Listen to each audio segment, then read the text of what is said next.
Hello, friends, and welcome to the exciting episode 51 of Snap Judgments, the official podcast of Marvel Snap Zone. I'm joined today and every week by Gunny. It's Gunny this week. I told you I was taking up Roy squatters' has rights, abandoned us Glazer. once more. Gunny is our favorite pseudo host. He's just a host at this point. Hey, Gunny, how you I'm doing great, Glazer. How was your week? I'm good. I believe at this point I'm supposed to ask you how the weather is. Oh, I don't. Why? I don't know. Roy likes asking me how the weather is. I don't know why he cares. It's been kind of hot, I guess. All right. Speaking of kinda hot, I guess it's kinda hot. I guessed. Welcome to back to the podcast. It's Guest Gaming. Hello. What's going on, guys? How you doing? Amazing. Doing pretty Happy well. to chat with you today. And we also have another amazing guest to our community. We're going to be introducing today. Aaron, who's that? I mean, first, you're jumping all over. We got to have guests tell people where they can find him. Look at me, rook move. There's an order to this, Gunny. Like you've done this before, right? You know, there's an order. Glazer expects, better of you already. My gosh. Well, he's squatting, but he's just sort of like could be like that kind of sitting there one. on my transition. Gotcha. Okay, so then, for those who do not know, hello, my name is Guest, also known as ItsGuestGaming. I am a full-time content creator for Marvel Snap and all of the above. So find me over on Twitch primarily, 4 to 5 days a week, YouTube, Twitter, whatever you want to call it, and just I don't know, come find me, come hang out, and break a saxophone. Awesome. If you check out Guest, and like most of you listening have at this point, because Guest content is amazing. Guest is the voice of the Snap Judgments League. Guest not only live on Twitch, calls basically all the games we get each week, also does a video of that, so make sure you check out Guest for tournament play. There is nothing like tournament play in Marvel Snap, and our second guest knows all about that. We are joined by the primed mind himself. It's Ryan. How you doing? Hey, great to be here. Thanks for having me. Absolutely a pleasure. Ryan, tell us a little bit about yourself. Yep. My name's Ryan. I am the CEO of a company called PrimedRyan. We have an app that's all about helping you become the best version of yourself. We work with a lot of gamers, professional athletes, professional poker players, CEOs. It's sort of like a meditation type app that's all about being your best. All right, so I just lost 8 cubes to fucking Galactus. Can Prime Mind make me feel better? Absolutely. There's audio in there for pretty much anything. We don't have a specific Galactus one, but we have lots of audio. There's one for tilting. I know that. We have a lot of poker specific ones because I was a professional poker player for over a decade, and we work with a lot of poker players. So we have poker specific sections, but anything from falling asleep fast after those big losses to reducing your anxiety, getting off tilt. Pretty much anything's in there. Nice. That's the one best for this community. Yeah, getting off tilt seems real important. I can't believe I lost 8 cubes to Galactus. Sorry. See, I'm obsessed. All right. If you don't want to lose 8 cubes to Galactus, you can check out our regular content. You can find Snap Judgments at Snap Judgments Pod over on YouTube, where we do a video 7 days a week, including if you're listening to this on a podcatcher, this will be up on there. We also have a Twitter, Snap Judgments Pod, where we do all sorts of giveaways, and honestly, I kind of hate that app, so hopefully you're not on it, but if you are, you might as well follow us. We have email, snapjudgmentspodcast@gmail.com, and we have a Patreon, Snap Judgments Podcast at patreon.com/snapjudgments. I know my own content, I promise. On that Patreon, we do all sorts of exclusive content. I'm doing 2 exclusive videos a week over there, and you can be a member of the Snap Judgments League, and this is the Snap Judgments League sort of podcast. Gunny, tell us all about it. About the podcast? I'm sorry, I just missed out for a second. The league, how we all I saw a message, started reading. The thing you run. Yeah, whatever. Why are we here? Yes. So the league. All right. So at this point, I don't even know if it's just the league anymore. Like the league is kind of like the main event, but this has turned into something like bigger than that. So we have a league that goes every other month for 4 weeks at a time. 90%, actually it's like 70% of the players will participate in that. Then after that, there's a top cut from your little group or section that you're playing in, and then those competitors will play against each other to find out who is the winner of their section. The winner from each section then will be invited to a special tournament that then will be casted by our friend here, ItsGuestGaming.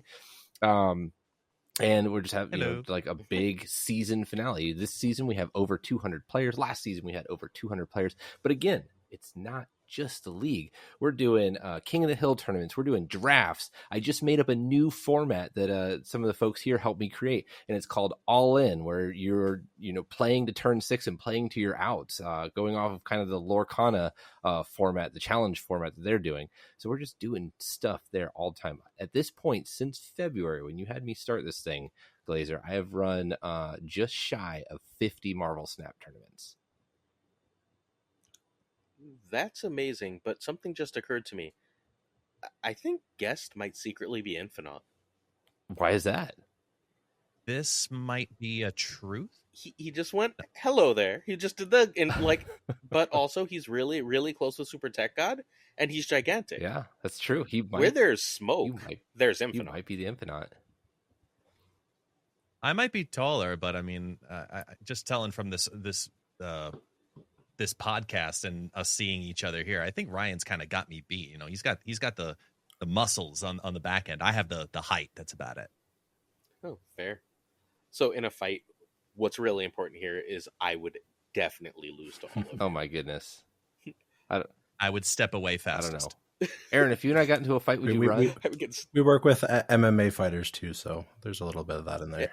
There you go. So I can't run. I have so I tore the labrum in my hip like a decade ago. I used to go to the gym a lot. Not that you can fucking tell anymore. You can see the little no arms, right? But I tore the labrum in my hip, and they were like, "Well, you need surgery to repair that, but the surgery's only got a 50% success rate."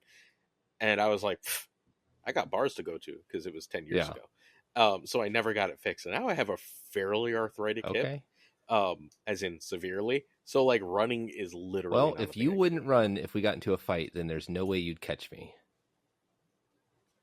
Okay. All right, fair enough. That's definitely how that would go. All right, let's talk some OTA. We had, I don't know if I think this might be like just on the sheer volume of cards, the biggest OTA they've ever done. There's a lot of cards. I don't know if it's the most. I don't know if it's the most impactful because they destroyed Thanos, right? And they've done all sorts of crazy things in OTAs, but this is the largest, I believe, in terms of sheer cards affected. Let's take them sort of one or two at a time and go through.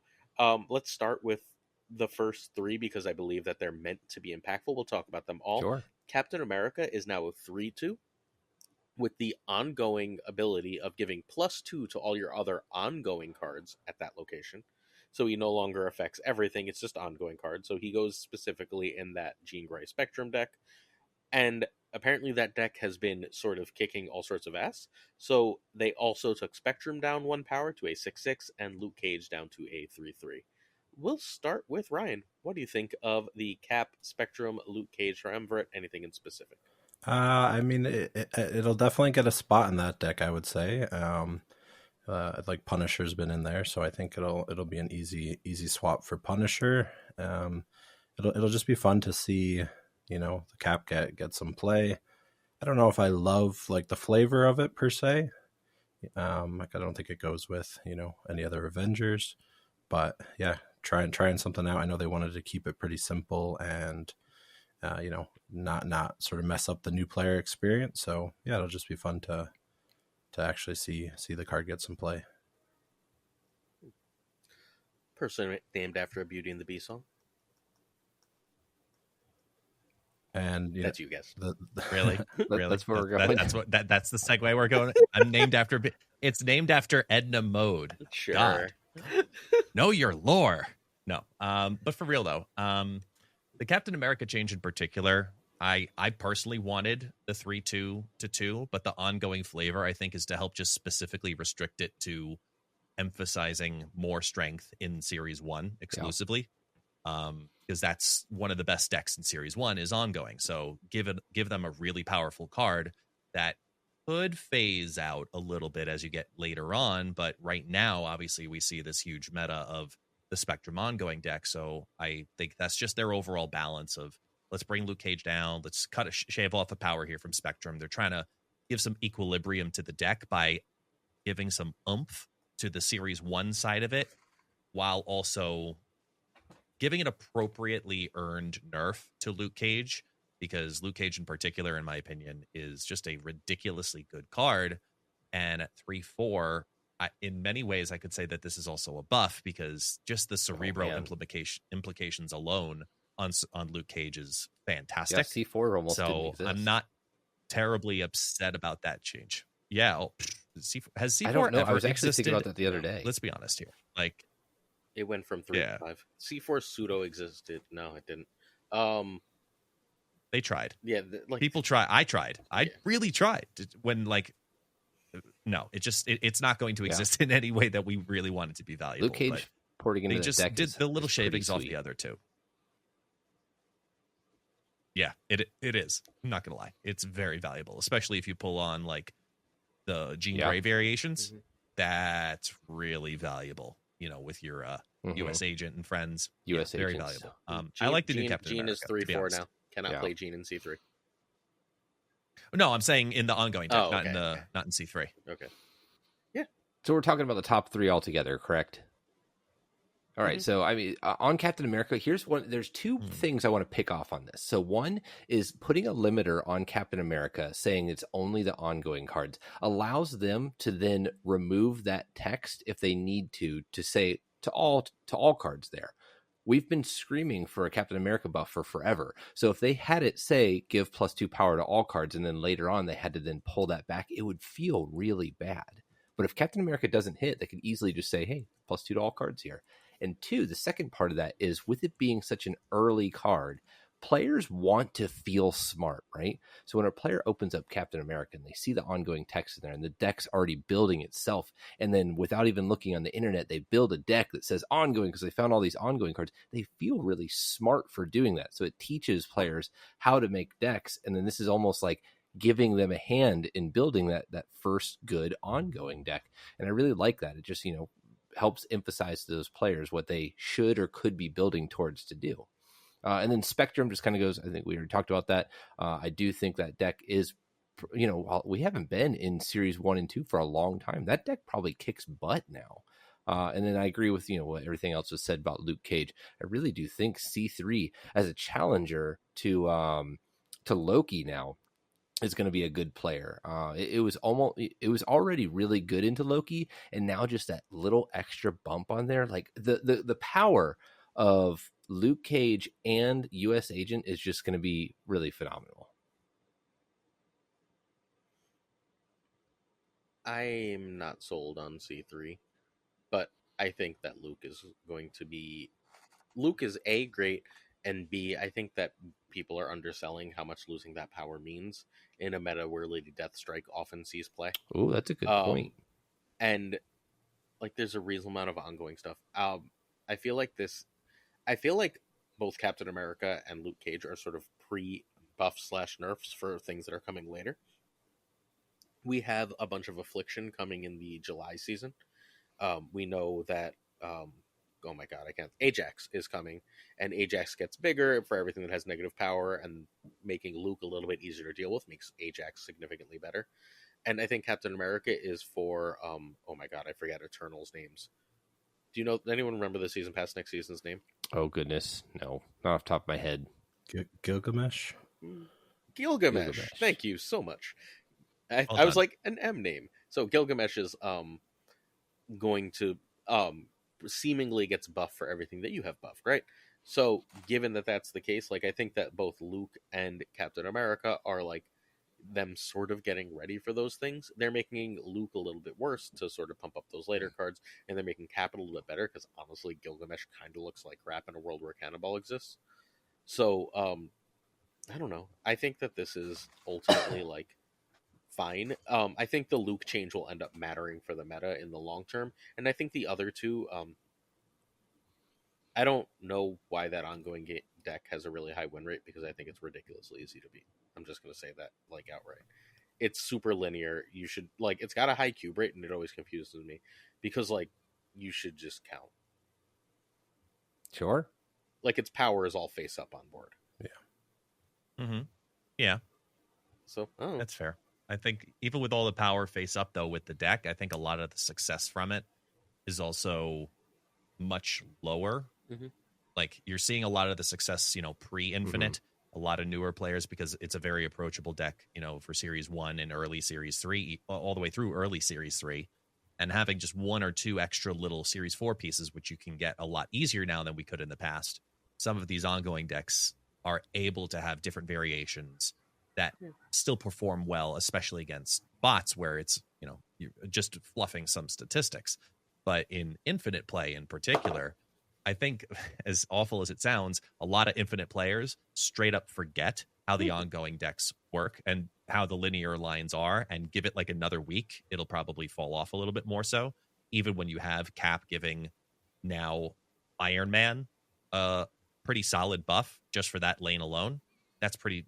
Those two now have their own, Avenger synergy, and that's pretty damn good.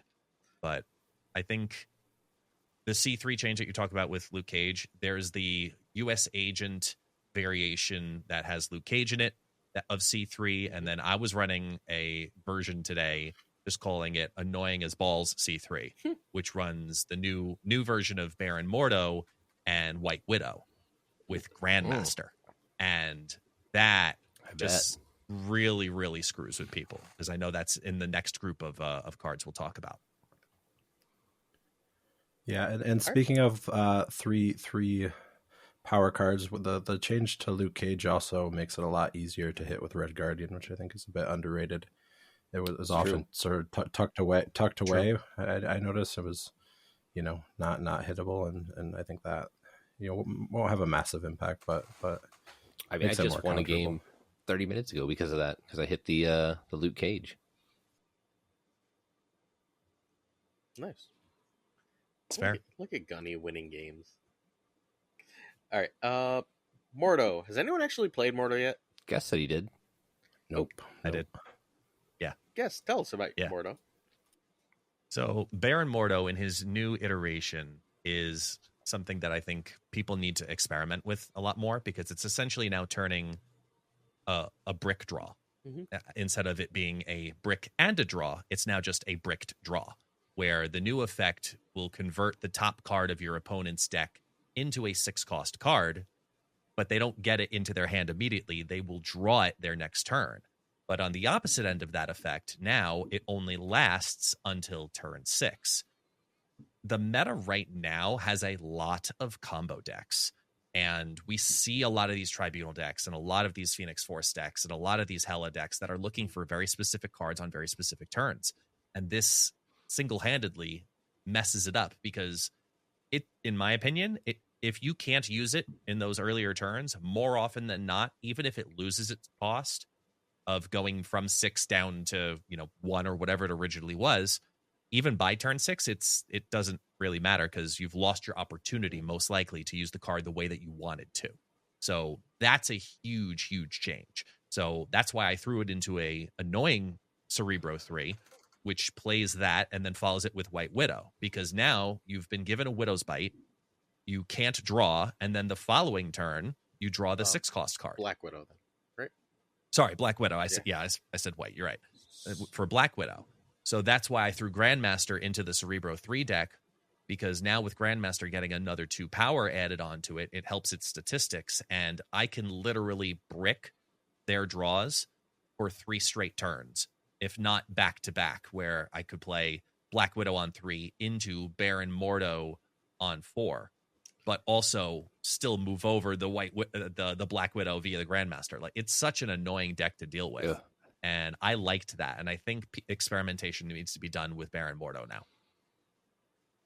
I wonder if it will have the same problem that you end up having with like Rock Slide and Korg. So the impact of it almost won't be able to be felt by yourself.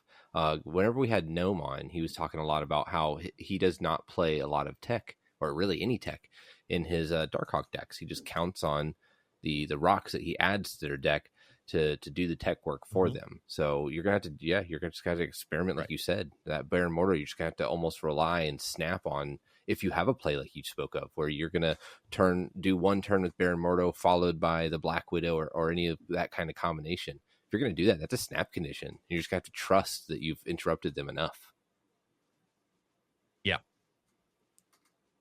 Yeah, because if you can brick 2 draws, you've bricked essentially, because there's no way to interfere with the first turn.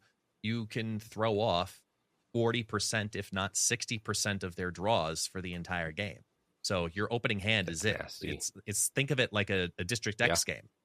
You're trying to play a 12-card deck, but you only get your opening hand, and District X shows up on location 1. That's essentially what's happening here, or location 2 in this instance. Like, that's essentially what's happening here. And I really think there's value to that, and we just need to look at it differently than we had previously, which is the 6 cost is not the important part because you get it back on turn 6. It's the fact that you don't draw, and then you draw a 6 cost card on turn 3 that you can't use. Right? Yeah, I mean, the only thing there is finding some synergies to have some finishing power. Like it's low power. So if you can have some beef at the end there, that could definitely be, like with Korg and Rockslide, you got the Darkhawk to follow up with. But yeah, I mean, it's definitely a pain to brick every draw. Rulk. Yeah. Rulk. Just throw Rulk into your, if it's not a Cerebro deck, obviously, just throw Rulk in your deck because you've messed with those draws and they can't play those cards down. So chances are they skip. Yeah. Oh yeah, for sure. There goes another couple power to you. Run Mobius. You could. Every card has a counter. They never. No. You run Mobius with your Mordo. Oh, you run it. Yeah. If they don't have Mobius and they're not drawing, so it better be in their opening hand, that card's still going to cost 6. It can't revert. It can't go back down. Or at least that's the way it should work based on the way everything else in Marvel Snap works. That's gross. Yeah, that makes sense. So speaking a little bit so on... you killed that card forever as long as you play Mobius. We ready to move over to Grandmaster? So, I mean, Grandmaster's ready to move you over. Yeah. So to the center location. So I immediately started thinking of some things to do with Grandmaster. And what I thought of today, specifically because of the next card we're going to talk about, is Saratech. Bringing Saratech back. So Grandmaster coupled specifically with 3 cards. That's really, and hold on, I'll back up for a second. One card I really thought that would fit awesome in Saratech, which was destroyed by a card we're going to talk about again later, was Sage. So 3 cards in Saratech right now. You have Shang-Chi, you have Shadow King, and you have Sage. All of those love Grandmaster. So that's what I did. I started with that combination, Sarah, and those 3 cards in Grandmaster. Threw in a couple of extra cards, like I think I'm on an Invisible Woman now, so I could throw some of my tech behind it. I have a Ghost in there to make sure I'm revealing last. A couple of other high point cards in there, but Saratech's been feeling pretty good, coupled with Grandmaster. Right, I just showed you guys the screenshot before I came on. There was a center location that had both Angela and Bishop.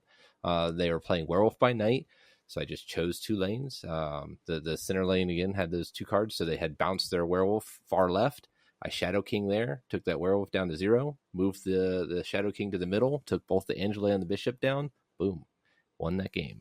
Yeah, I want to test it out, and I've been playing a lot of Mill. Enjoy the Mill. So I think it could have. Even Werewolf as well could have a home there. I sort of play like the tech heavy version of the Mill deck, and yeah, getting a couple extra procs on those Mill cards could be an interesting way to use that.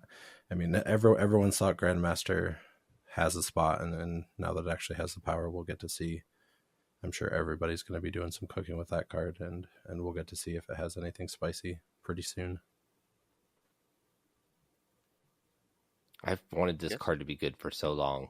I know, me too, man. I've desperately wanted Grandmaster to be good, and I hate the fact that he's a 2/2 now, because the biggest synergy to him was, in my opinion, That's the true. Ravonna synergy. And losing that Ravonna synergy was like very, very, it was very, very sad. Because yes, you can put him now into more decks because he feels a little better to play overall. But the only thing that jumped to me, and that's been the theme of this entire OTA for me, has just been look at every new Cerebro deck you can build. I took out Brood from my Cerebro too. And I now put Grandmaster because I can take Mr. Sinister and just make a Mr. Sinister into Grandmaster while still playing another one drop. I get more cards out on the battlefield, tech it wise, now via doing this than I was able to do previously. Or being able to go Grandmaster Storm, that's incredibly fun. So talk about really screwing with your opponent. Yes, please. So there's some cool cheeky things that you can do there, because a lot of people are going to be looking into the new Cerebro 2 because we have Captain America giving that +2 over to Cerebro, over to Mystique, over to Iron Man. Like, I think that there's more tech potentially available for cheaper. Like you talk about with your Shadow King, you could throw that in there. There's some really cool things you can do here with the new Cerebro 2, and I think Grandmaster is a pretty surprising addition to that. But outside of the Cerebro shell, Grandmaster getting this 2 power might finally be the justification for people to start realizing that he is a very good combo card. He's really, really good. And there is a lot of good on reveals that are 3 cost and 4 cost alone, that playing him on turn 5 and turn 6 just feels consistent and feels strong. Yeah, I mean, there's so many. I think that you just need to have value up and down the chain, right? So if you are using Grandmaster on something like a Korg or a Rock Slide, like that feels pretty good, coupled with another play. But if you're only using it for, so what I had found is, like, if I was only using it for like 1 or 2 combo pieces in the deck, I felt like I was bricking a lot. But if you have several targets for it, or it can adjust and flex, that's whenever Grandmaster starts to feel pretty good. See, and in that exact scenario, when you're talking like the Darkhawk deck, which is one of the biggest, previously at least, was one of the biggest uses for Grandmaster, putting him in now, you can actually cut Korg, because you can either cut Korg or Rock Slide and keep Black Widow, because now you just need to play one of them followed by Grandmaster for cheaper.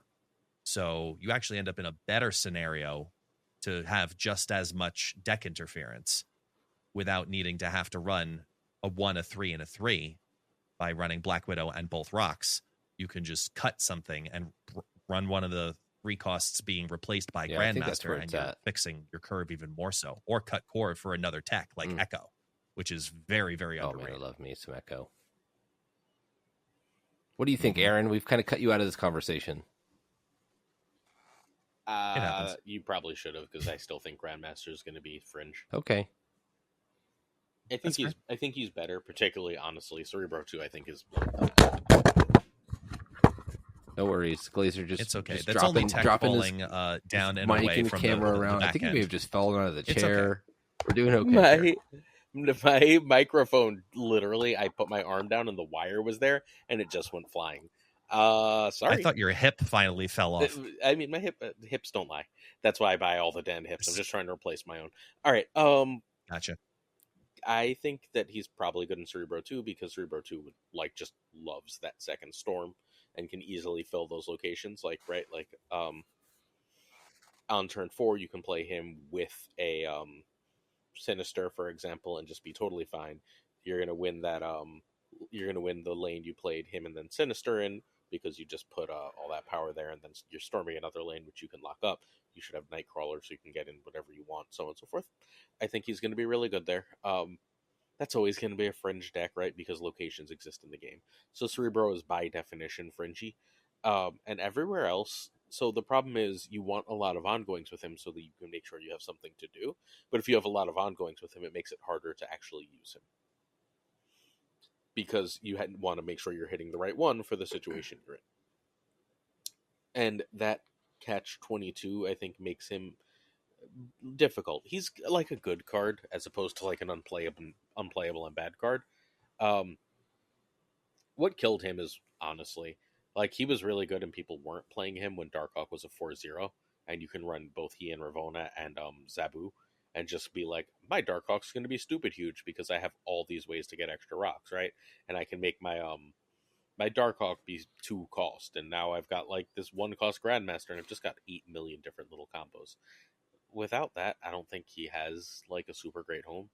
I hope I'm wrong. I think he's a really cool card, but he's just like, so what? One of the things that the new card that we'll talk about later taught me is how easy it is to disrupt location specific things in Marvel Snap. And if he ever gets good enough, he's just a little too easy to counter. So I think it was, I was listening to Lambie talk about, it was last week's podcast when we were talking about Quake a little bit. So you're talking about Quake, about how it's just such a cube stealer.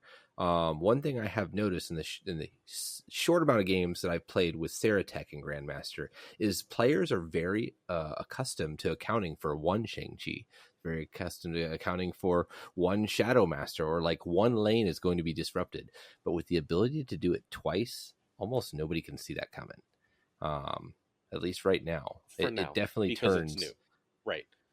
It turns that math into something weird, right? I mean, sure, once people, but like relatively quickly, people will learn to just sort of not put their big things in the middle lane, and the problem is solved, right? Like that's the thing, right? Like if that becomes a thing people do, then it's just you either throw Cosmo in the mid, or you just say, I'm going to play my big stuff left and right in any game possible. And like, let's put it this way. Oh, sorry, I was gonna ask for Ryan's side, as someone who's looking at these 2 cards specifically. You've got the new Baron Mordo and the new Grandmaster. Who are you more excited to mess with? Grandmaster. Yeah, just more opportunities. I mean, I think there's probably a deck for Baron Mordo, but with Grandmaster, it just gives you, there's hundreds of on reveal, so it just, you can cook a lot more with that. And then with the tech card, then you just drop, also you can play both Grandmaster and Absorbing Man and just have everything. Just have everything. Everything. You can have it all. I'm gonna do 3 Shadow Kings. Ugh. All right, you're disgusting. Let's do the last card that Leader. Does anyone give a shit about Leader? Do we have to talk about Leader? Leader got an extra power. Nope. I have nothing to add here. Yeah, I didn't even. Leader got an extra power. Congrats. Good for you. When he was broken, I think he was a 6/4. I think it's hilarious that they made him bad, and he's still not back to that power. That is my only Leader take. All right, Werewolf is now a 3/1. I assume we've all seen Werewolf at this point. Ryan, have you seen Werewolf yet, or played Werewolf yet? I haven't played it. Seen lots of it today. Yeah, how's it doing?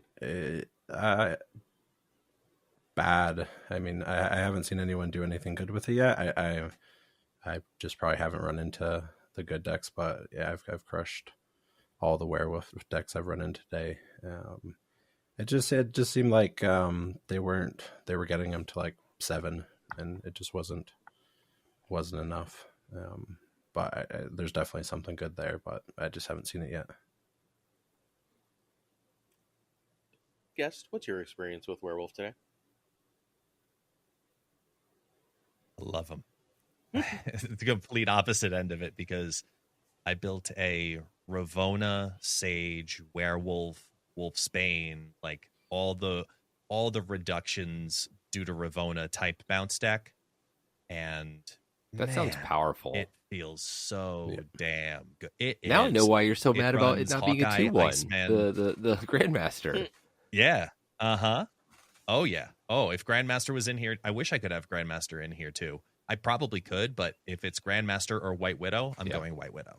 But I have Hawkeye, Iceman, Nico, Beast, Medusa, White Widow, Falcon, Ravonna, Sage, Werewolf, Wolfsbane, Iron Man. So it's just like so many. The whole top line all gets reduced down by Ravonna. So you want Ravonna on 2, and then just go crazy with power and bounce everything all over the place. It's ridiculously powerful to see the scale. But to that point, that play that you were talking about the other day, the other segment of the Shadow King, just like completely annihilating it. Yeah, this dies.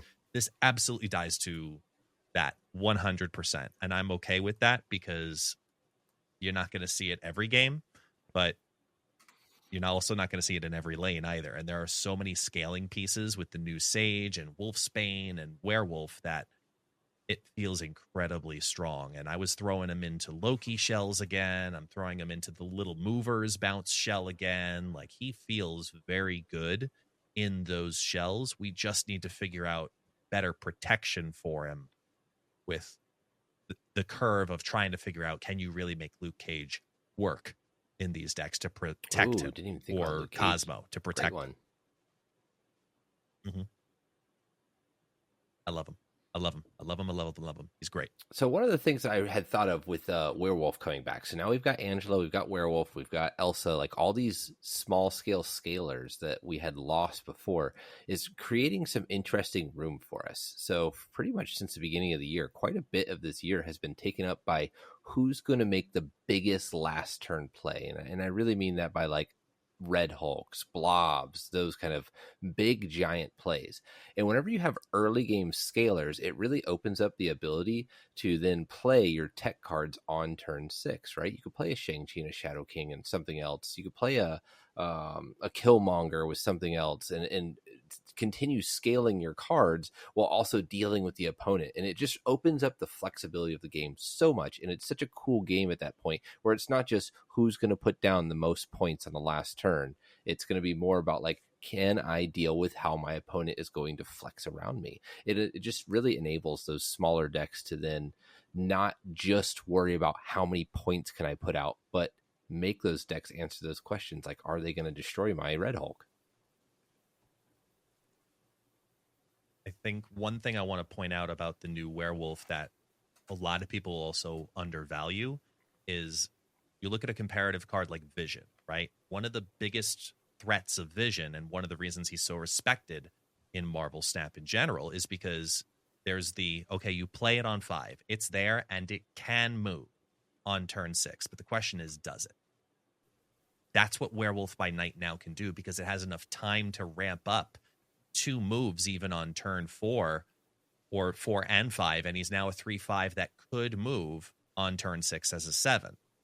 So it does it or does it not? And those mind games you have to be ready to play if you're playing a Werewolf deck. You don't have to move it every single turn. And if you're running that Angela, Kitty Pryde, Elsa Bloodstone package in your bounce deck, you have a lot less on reveals. So you actually are leaning more into that strategy. But if you're building your deck completely differently, as OG Bounce used to do, which didn't even require Kitty Pryde and Angela at different builds of it, you know, you've got different ways that you can win, essentially. So I like that Werewolf has several different flexible positions, and it's easy to get him to 3/7 just with an organic curve, even if it's Sentry on 4, Annihilus on 5, something else on 6.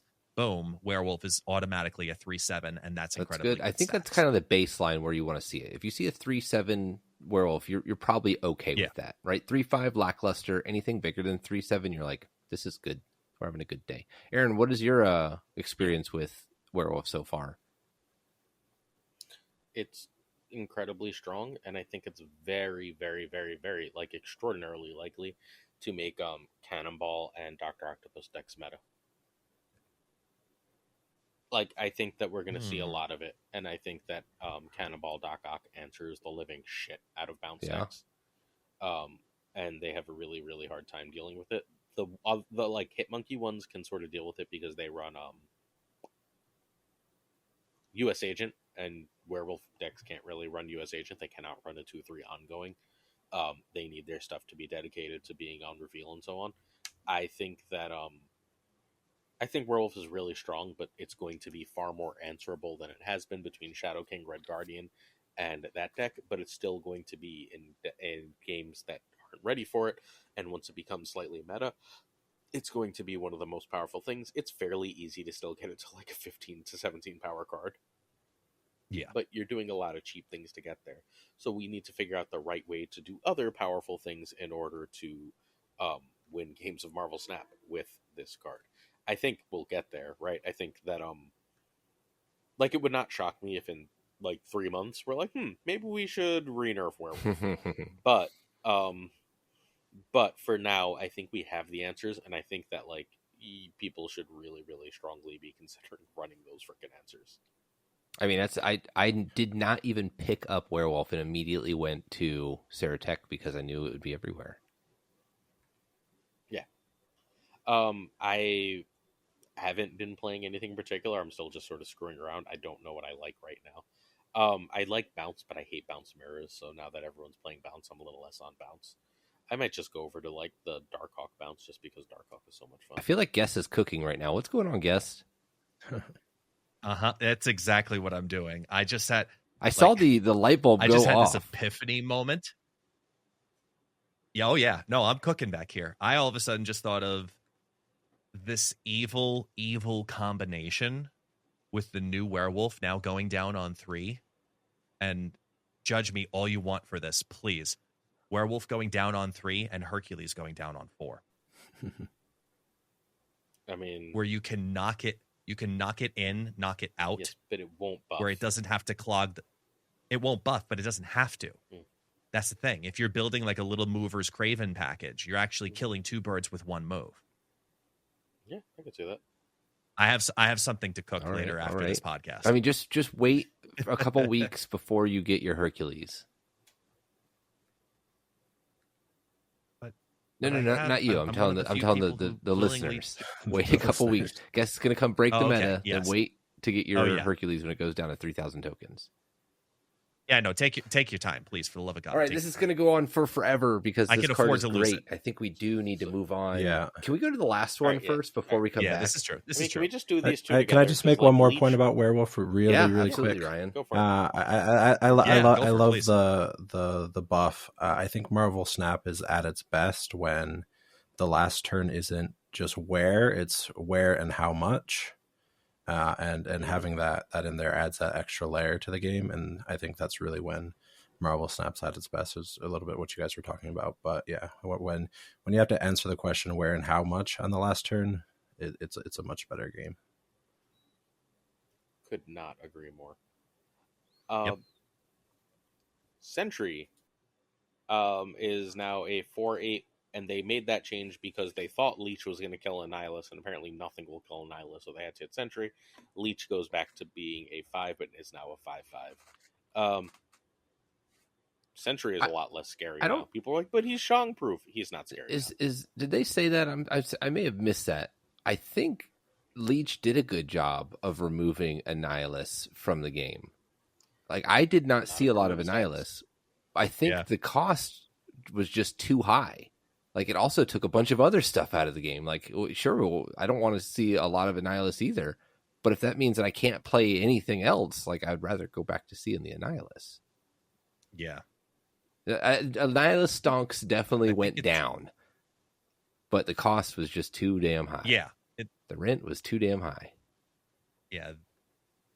The win rate for Annihilus, may have changed lightly, but the play rate went down more than necessarily the win rate did. It wasn't an equal fall. I'll agree with you there, but it didn't take it down the notches that I think Second Dinner was expecting it potentially to, because people just said, all right, I'll play something else. And then they found out, hey, there's this other season pass card, Blink, and I can play that with Leech, and I'll just like take over everything else. Look, the Leech thing needed to happen. Even as someone who was originally, when they did the first Leech, adjustment. Did you call that adjustment the 4/2? Him doing this on review. Yeah, I did. I called exactly the 4/2 way back in the day. And after they made the first adjustment to Leech with the on reveal change, I was like, that's not impactful enough for what that ability does because of the 5-cost cards specifically. So if Leech is going to have this weak of an effect, it should be a 4/2. Not realizing that it also completely wipes so much of Marvel Snap away, and it threatens the game state more than any other adjustment does because of how detrimental that feeling is. It was like having reminiscence of old Lockjaw Leech, where you had the Leech on 4 pop out of the Lockjaw, and you're like, well, my match is over. Time to retreat. That's basically what this felt like without needing to have to play Lockjaw and Thanos to do it. So I'm glad they went back to the 5. I'm glad they went back to the 5/5 by giving him more power. But I think the bigger, like, even though Leech will be the more noticeable change because it will reopen certain decks to being safe to play again, quote unquote, I think that the Sentry change is actually an overall bigger meta influencing change because it is a 6 power adjustment in total between what that package normally does versus what it is. I think the Sentry change, which I wanted the Void at -8, I called that one, but I never expected them to make Sentry Shang-Chi proof. I never saw that part coming. I'm shocked they did that. Now you just have to go over the top of it. There's no Shang-Chi to help you out. Mm-hmm. Yeah. Question for you. So I remember on your cast you were talking about, or maybe it was one of your YouTube videos, but you were talking about the 4/2 Leech, or just Leech in general, only affecting the next on reveal ability. That was something you were a big fan of, correct? Do you think that would have been fine as a 4/2 only affects the next one? The next one you play, yeah, because I look at it as the same way as like Vormir, right? The next card you play here is destroyed, but it doesn't ruin everything else. It doesn't do anything. It just bricks and turns into nothing. So then you have to play strategically around it because now you know, I can play other cards. If I have ongoings, they're fine. If I have static abilities, they're fine. But if I play an on reveal, it's going to lose its ability. It's not going to proc. It's not going to work. If it was one card, that's fine, because then it doesn't kill the specific synergies that they didn't want it to kill. You could still dance around it if you were very careful. If you're an Annihilus package, you could still dance around it if you were a Silver Surfer deck, because you play a different on reveal 3-cost card first, then Silver Surfer after, and it works. Like it secures what Leech is supposed to do, but does it, in my opinion, in a much more targeted way versus what 5/5 Leech or 4/2 old Leech now at this point is essentially doing, which is just ruining the gameplay experience entirely versus interfering with the gameplay experience, which is what I think they want from Leech more than anything else. But I'm happier about Sentry than I am about Leech. Even though Leech will be more obvious to people, Sentry I think is more long-term beneficial. Right. Yeah, I mean, I think if you were to make that change to Leech, it'd probably have to be like a 2-cost card or something like that. A 2/2 or a 2/3, something like that. And I'm with Glazer on the Sentry. I think, a lot of people overhype like now it's Shang proof. I think usually in Marvel Snap more points is better. So yeah, I think that's a huge change there, because now not only can you play around the Void by filling up that lane, you only have 8 power on the other side, so it's a big hit to that deck. So yeah, I think it's a good change. I know they talked about wanting to do something overall to Annihilus down the road, but I think we should see how this plays out, because I think it levels the playing field a good bit. And with the Leech, I mean, I think it's just one of those situations where nobody just likes play one card, turn off your whole deck, even if it's not sort of the most devastating thing overall in the meta. I think it's important to keep the overall theme of the deck, where most of the time, if you're sort of controlling cards, you're doing it on the board, because it's just a big difference in sort of player experience when you feel like, even if they're blowing up your guy with a Shang-Chi, you could have played it in a different spot or line things up differently. But when it's like everything in your hand gets shut off, it's just a different experience overall. So it's one of those cards that, you know, Marvel Snap gets into that situation quite a bit where they sort of want these different pressure valves, and the designers seem to want them more than the players, and so it's sort of finding how they balance the game a little bit more eloquently than just sort of like something that's like, here's the obvious counter to this problem. And they do a good job of that overall, and I think they're learning that these type of cards are not the best way to approach that. I wasn't bothered by Leech. I thought he could have lasted a little longer. I'm apparently in the extreme minority there. I'm very excited for all the same people who are like, Leech is ruining the game, to be like, Hella's ruining the game in 2 weeks. So we're just going to go back in the same circle we do. There will be something new. People will complain about the something new. Part of the beauty of Marvel Snap to me is that the meta is always dynamic. There will be a different broken thing that people will complain about soon. I promise. So enjoy what it is and enjoy the sense of discovery as we figure it out. I think I'm ready for Annihilus to go away for a while, though. Yeah, ready for it more to than go. Hella. Ready for it to get parked. Yeah.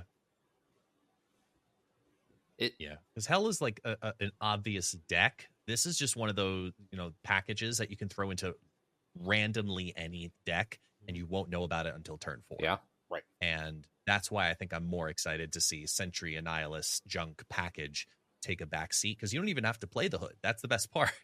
You could just throw in Sentry Annihilus as a 2-card package, and it's still a ridiculous power swing altogether. So now taking that all down, yeah, I'm cool with that. So the curve is just really annoying. If the curve becomes like something like Hood into pick your 2-drop of choice, Mordo / White Widow / Jeff, into Werewolf, right? Into Sentry, into Annihilus, into a million 1-drops. That's going to get old really fast. Like, obnoxiously fast.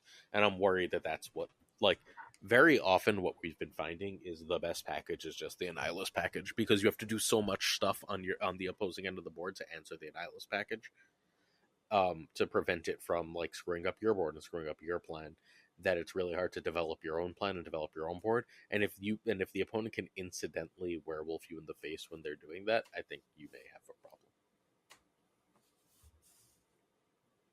I think Lady Deathstrike stonks are going to go up. We got Luke Cage now. We got the Voids coming over, Hoods, all kinds of stuff. Mm-hmm. Sure. She's really solid in certain decks. My problem with her is honestly always that, like, it's really, really hard to dedicate your turn 5 to playing her fairly often. Sure.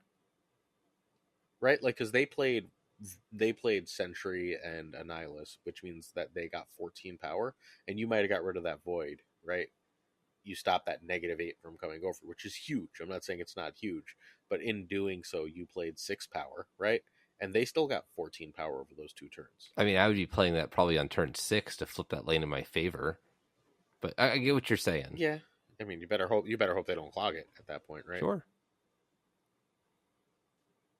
Yeah. It's doable. I don't know. All right, let's get to our actual topic of the day. Ready? No, we're going to talk about Namora first. Oh, no, we're not.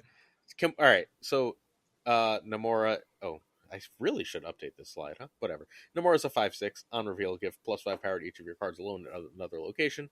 Namora is fun, but is probably not good. And I'm going to go out on a limb and suggest that she's either going to become a 4/4 or a 5/8 within 2 months. I don't know. Like, I agree. She's like a C tier card. Mm-hmm. She's not meta breaking. When you get her to do her thing, it's very good. But it's very much so like Black Panther, in my opinion, where you either get the combo and you do the big, awesome, crazy thing, or you don't, and that's it. And then it just kind of sits there and does nothing in your deck. And it's like your third win condition in a deck build. Or you have to make it your only win condition in your deck build. I was running kind of like a variation of the Surfer Toxic combination where I had Wong, and then I had different things I could do from that variation. I could either go down the path of Hazmat, I could go down the path of Silver Surfer, or I could go down the path of Namora if I had awful draws. And it was literally the third option there for the Wong package, and it worked. And it was probably the safest way I felt, even with like Black Knight combinations, which was probably like a very close second. Namora just felt like constantly replaceable for a different package.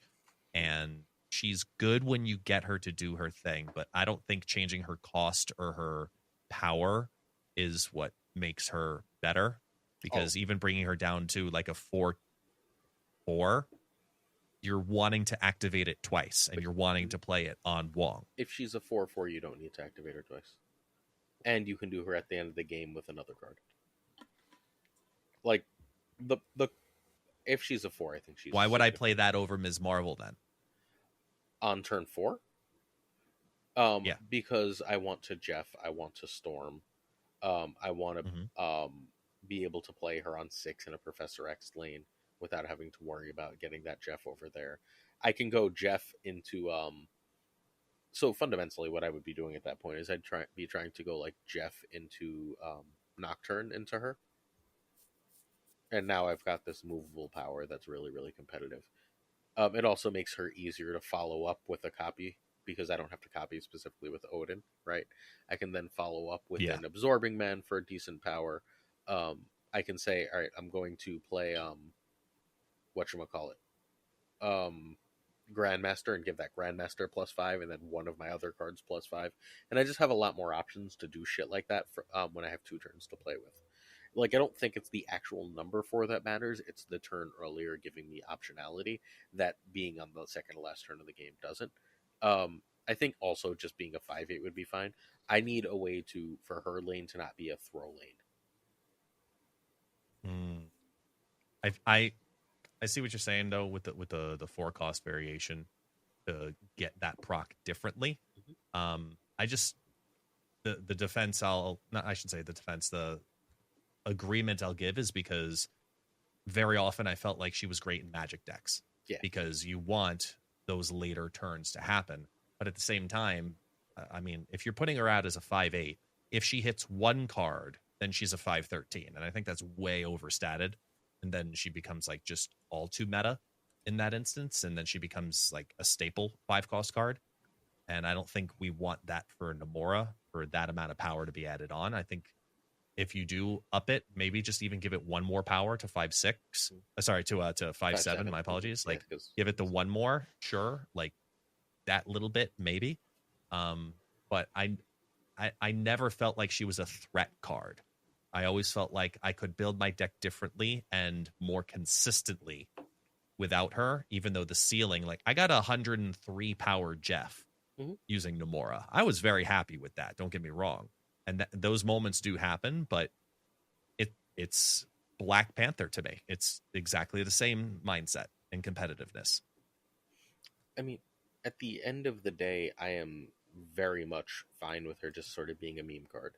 I think we can use more occasional meme cards, and if they decide to leave her that way, I'd be happy. That just has not been their MO of late.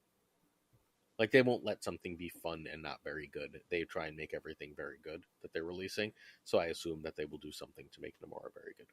I think an interesting thing about this card is... Because she's not. Just for the record, she's not. I think it's interesting kind of what Guest had spoke about is like, as a meme card, the job of meme cards is to not work a whole lot, but when they do, as your opponent or as the opponent, you're like, wow, I have no way to deal with this. They are going to win because they did the thing. Exactly. Sure. It just... So I kept finding ways to mess with it, and I wasn't running anything to mess with it. Like, it wasn't hard to really, like, just be like, oh, look, I play Magneto to end the game, and now the Wong isn't there, and there's another card and 2 cards in that location, and, like, you're not getting any triggers. Like, just the sheer, like, Magneto wrecks this right in the face is enough to make it significantly worse to me. Yeah. Magneto good. But like, it's not just like Magneto, Juggernaut, a freaking Polaris, a Spider. Like, there's just too many ways that are incidental to make this bad for it to be as vulnerable as. Not to speak of even locations. Yeah. Gotta love some squirrels. All right, I think we can move Quickly on. We're becoming starting like to get long in the favorite tooth location. here. We're at an hour and we haven't even started our main topic. All right, we're gonna rank every card that came out in 2024. We're gonna rank them from first to last, however many this number is. We'll tell you at the end. And every card is gonna get a grade from an A to an F. And we're not gonna give everything A's and B's. Things have to get like at least C's and D's. I think most of these are getting E. Oh, Yeah. Fair.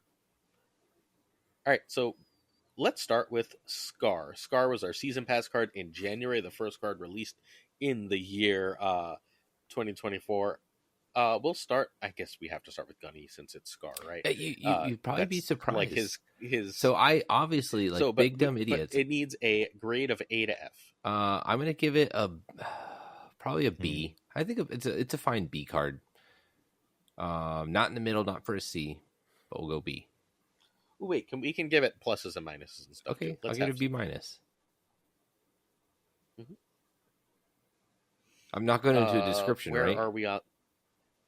You could describe if you want. Okay, I mean, it does what it wants to do. It depends on how long you want the podcast to be. I think it's a fine card. It's worked really well for me in Big Dumb Idiots. I think it will always have a home as long as they're printing out big cards. So it was fun, but it's just big card go boom. I'm going to keep it short. Ryan, what do you got for Scar? Yeah, I'm in the sort of the B minus C plus range with it. I think it's a fun card. Can be super powerful. Can catch opponents off guard. It's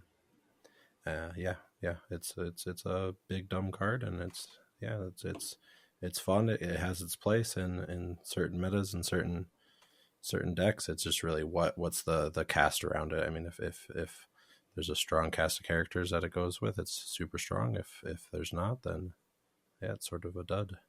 But yeah, I think it's a pretty good level of card for season pass card.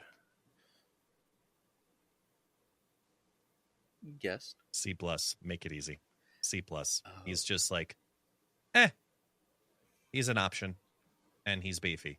Okay, I want beefy cards to always be good, but his condition is more difficult, so he won't go down to a regular C, but just C plus is fine by me. I think I'm B minus too.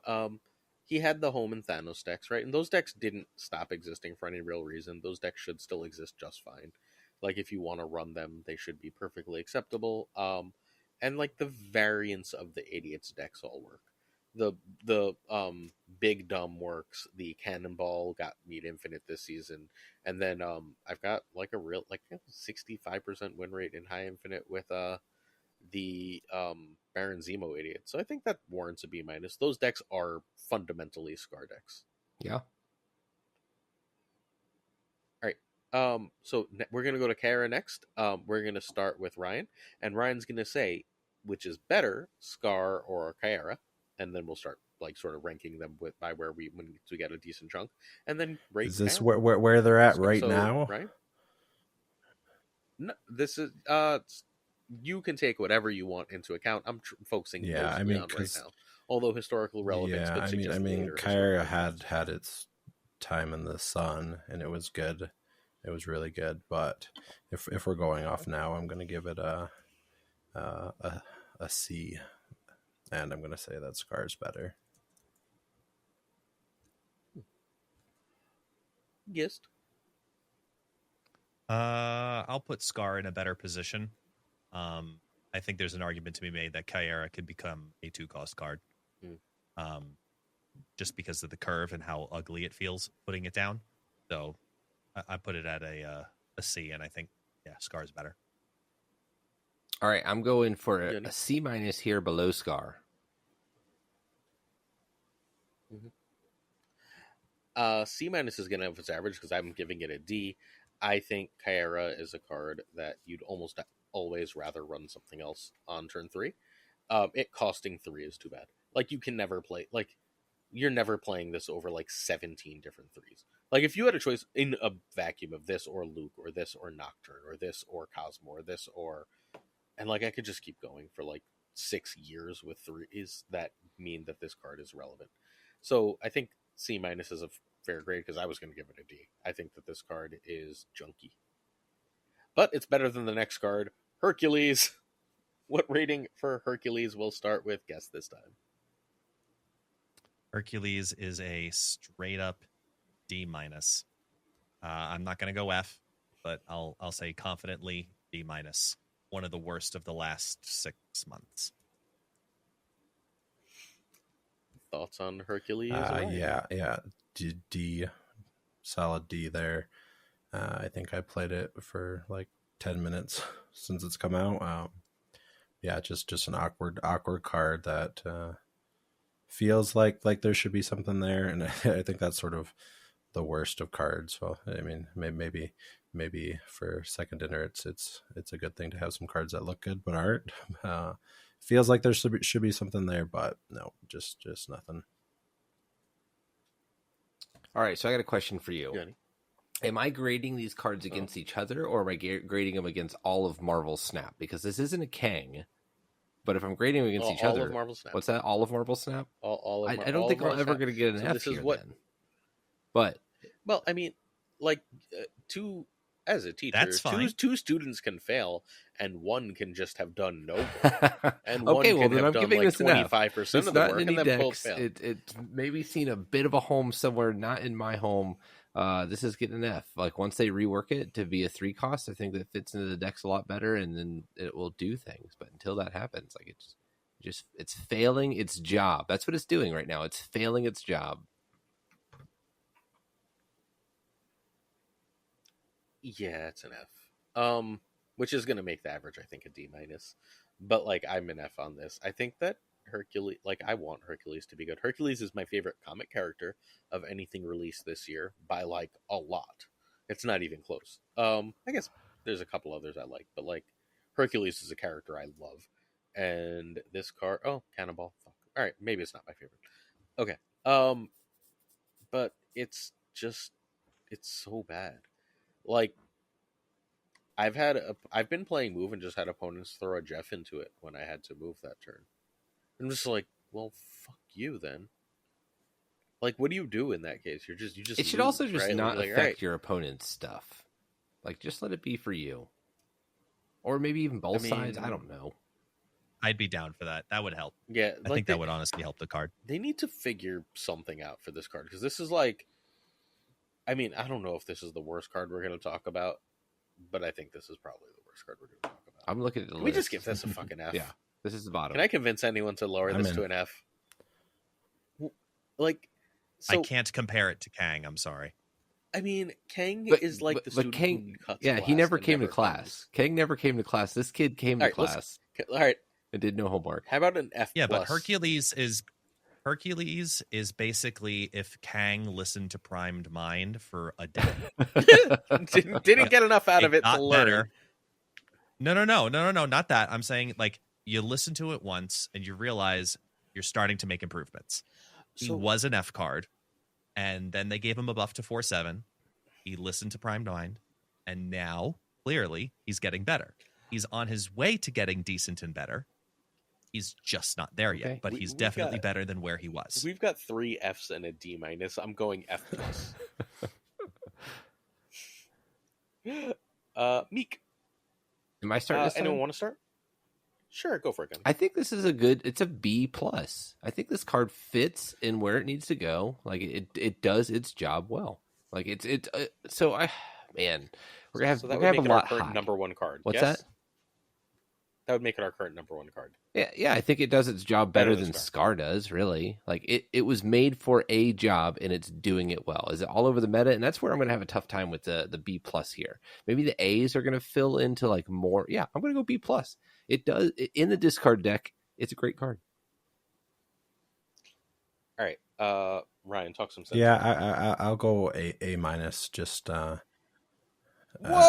it's Wow. a fantastic card for its deck. It I mean, it's in its deck, it's a 1-cost vision. Like, that's amazing.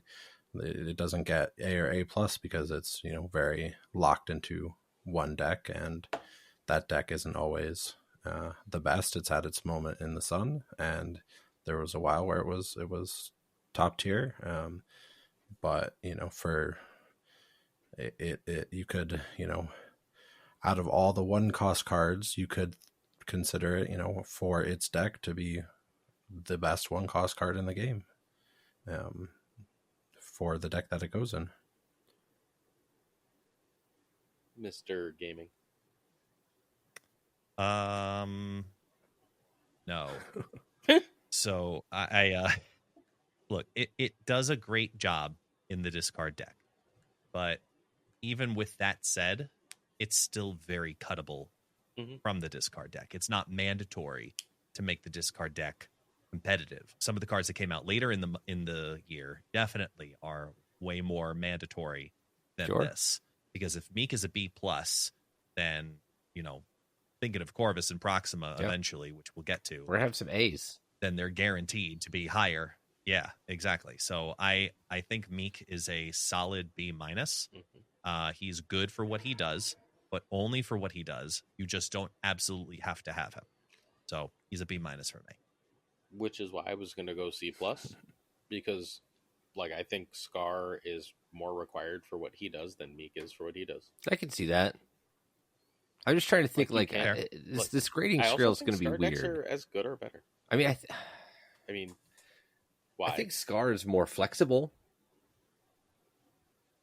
I mean, but even more flexible, right? Like, let's say you're playing 10 discard decks, right? Yeah. From all 10 of those, you can cut Meek. He might be good in them, but you can cut him. If you're playing 10 decks that run Scar, maybe 1 or 2 of them could cut Scar and not be totally different Yeah, decks. I feel you.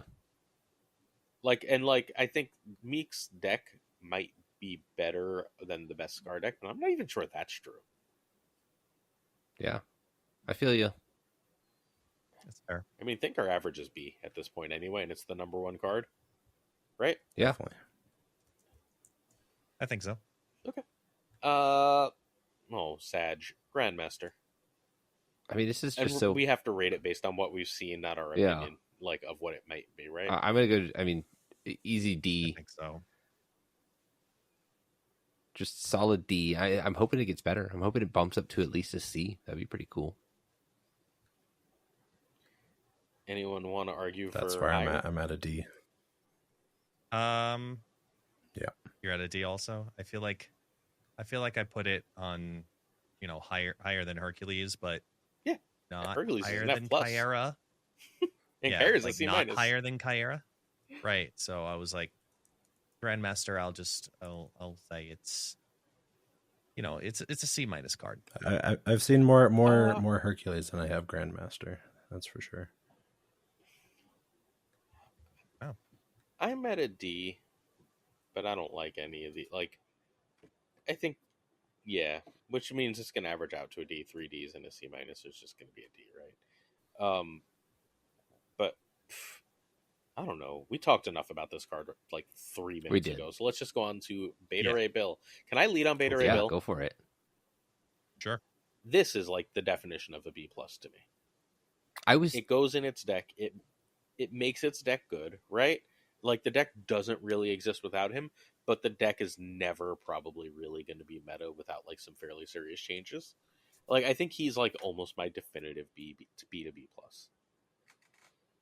Yeah, I can agree. I was actually already thinking of B plus, so it's a good card, but it's not breaking anything. There's going to be some cards on this list that break things. Just B. I don't think he's B plus. I think he's, like you said, he's very good for what he does, and in his deck in particular. He's very reliant on Jane Foster, which kind of weighs him down a little bit for me, that you have to pull that 4/5 combo. But when you get that to pop off, it's a 4/12, potentially more if you have the Odin. So he's really good in that aspect. Yeah, or Grandmaster, But I'm pretty happy at a B rating for FaThorNewman. Yeah, I'm B plus as well. I think it's the definition of solid and strong without being crazy. I mean, it's also a horseman, and if you can't get extra credit for being a horseman, what can you get extra credit for? These are facts. In my class, if I had a student that was a horseman, I'd give extra credit for it. All right, moving on to Black Swan. No, not moving on yet. Oh, Beta Ray Bill is number 1 right now in the B plus. Okay, just for the record. Mm-hmm. So at the end of the first season, we have Beta Ray Bill as a B plus, Meek as a B, Scar as a B minus, Kyra as a C minus, Grandmaster as a D, and Hercules with the lovely F plus. Sorry about that. Black Swan, go for it. I think Black Swan's another D. Like it has some niche use, so it's not in the F category, but it's not doing a thing that it wants to do. Now that might change here coming soon. Remember, Kyra is a C minus. It's worse than Kyra? I think it's worse than Kyra. Kyra was at least played for a while. When the heck was Black Swan played that much other than in Dracula Dump? I saw it all over today. It was one deck. Like, Kyra had a home in Thanos for a while. Yeah.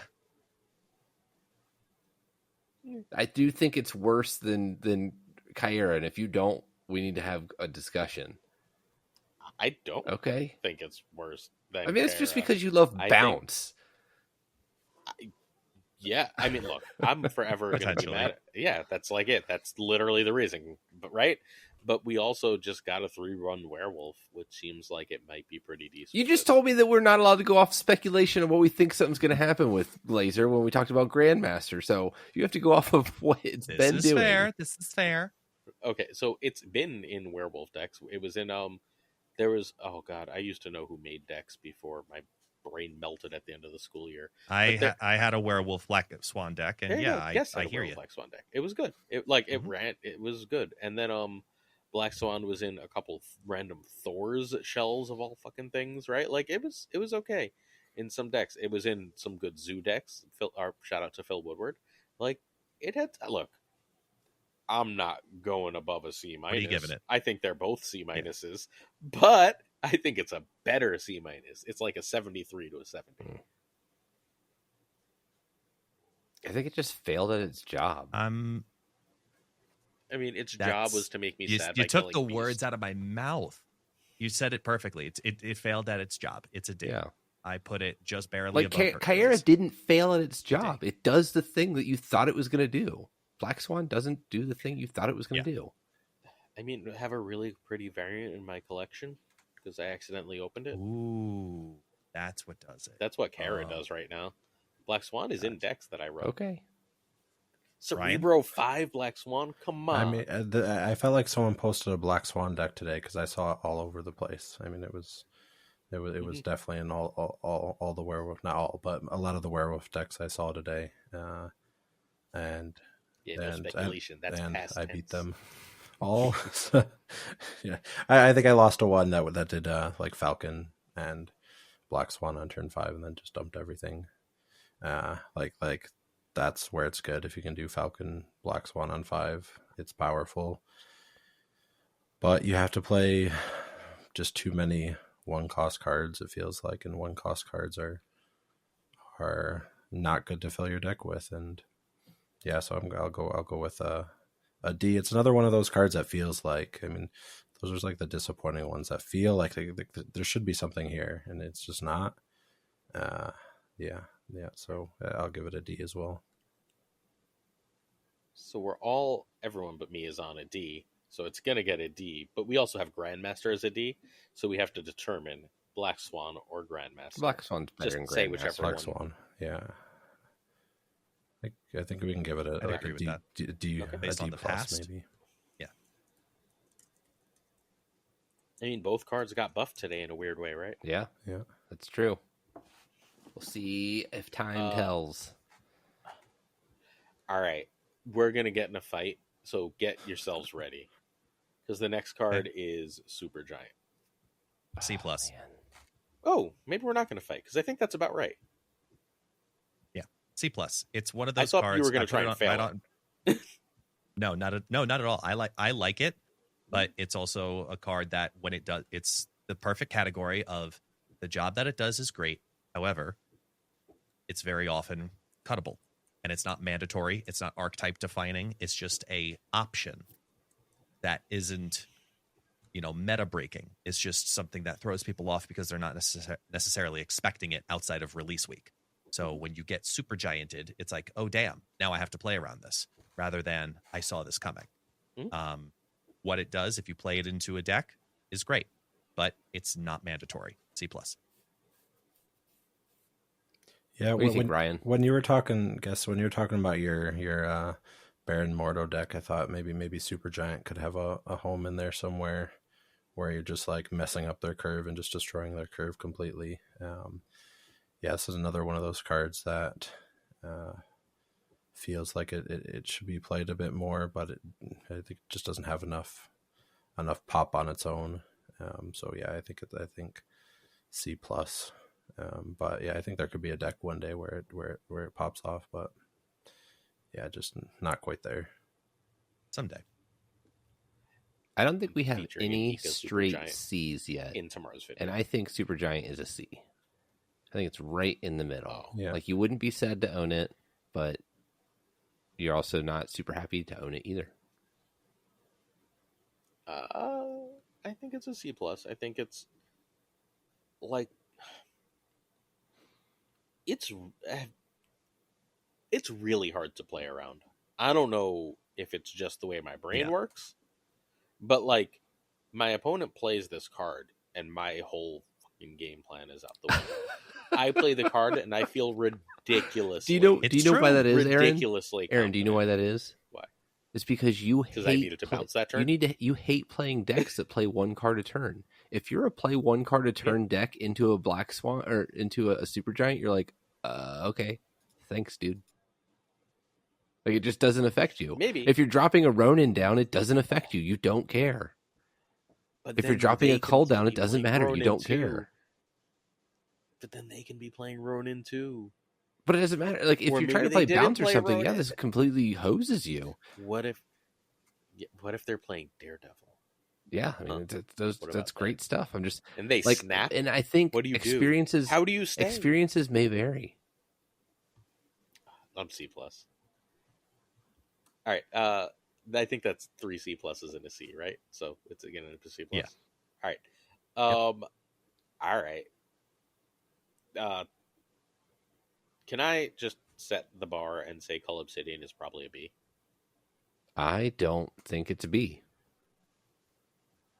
You think it's higher, but but it's just Crossbones. It's the same fucking card.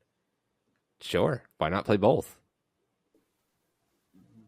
Because 1.5 decks in the game do that, and those are literally Scar decks. And if that's, Thanos isn't good right now, right? So when Thanos gets good again, that's when Thanos won't run both. And this is for grading of the year, right? Like, Crossbones has been a meta define or not Crossbones. Yeah, but no, it's where we are now. It's based on the year, but where we are. Cull Obsidian has been a meta defining card. Otherwise, Kyra's not a D. I think honestly, Cull Obsidian is just waiting for a moment to become a meta defining card again.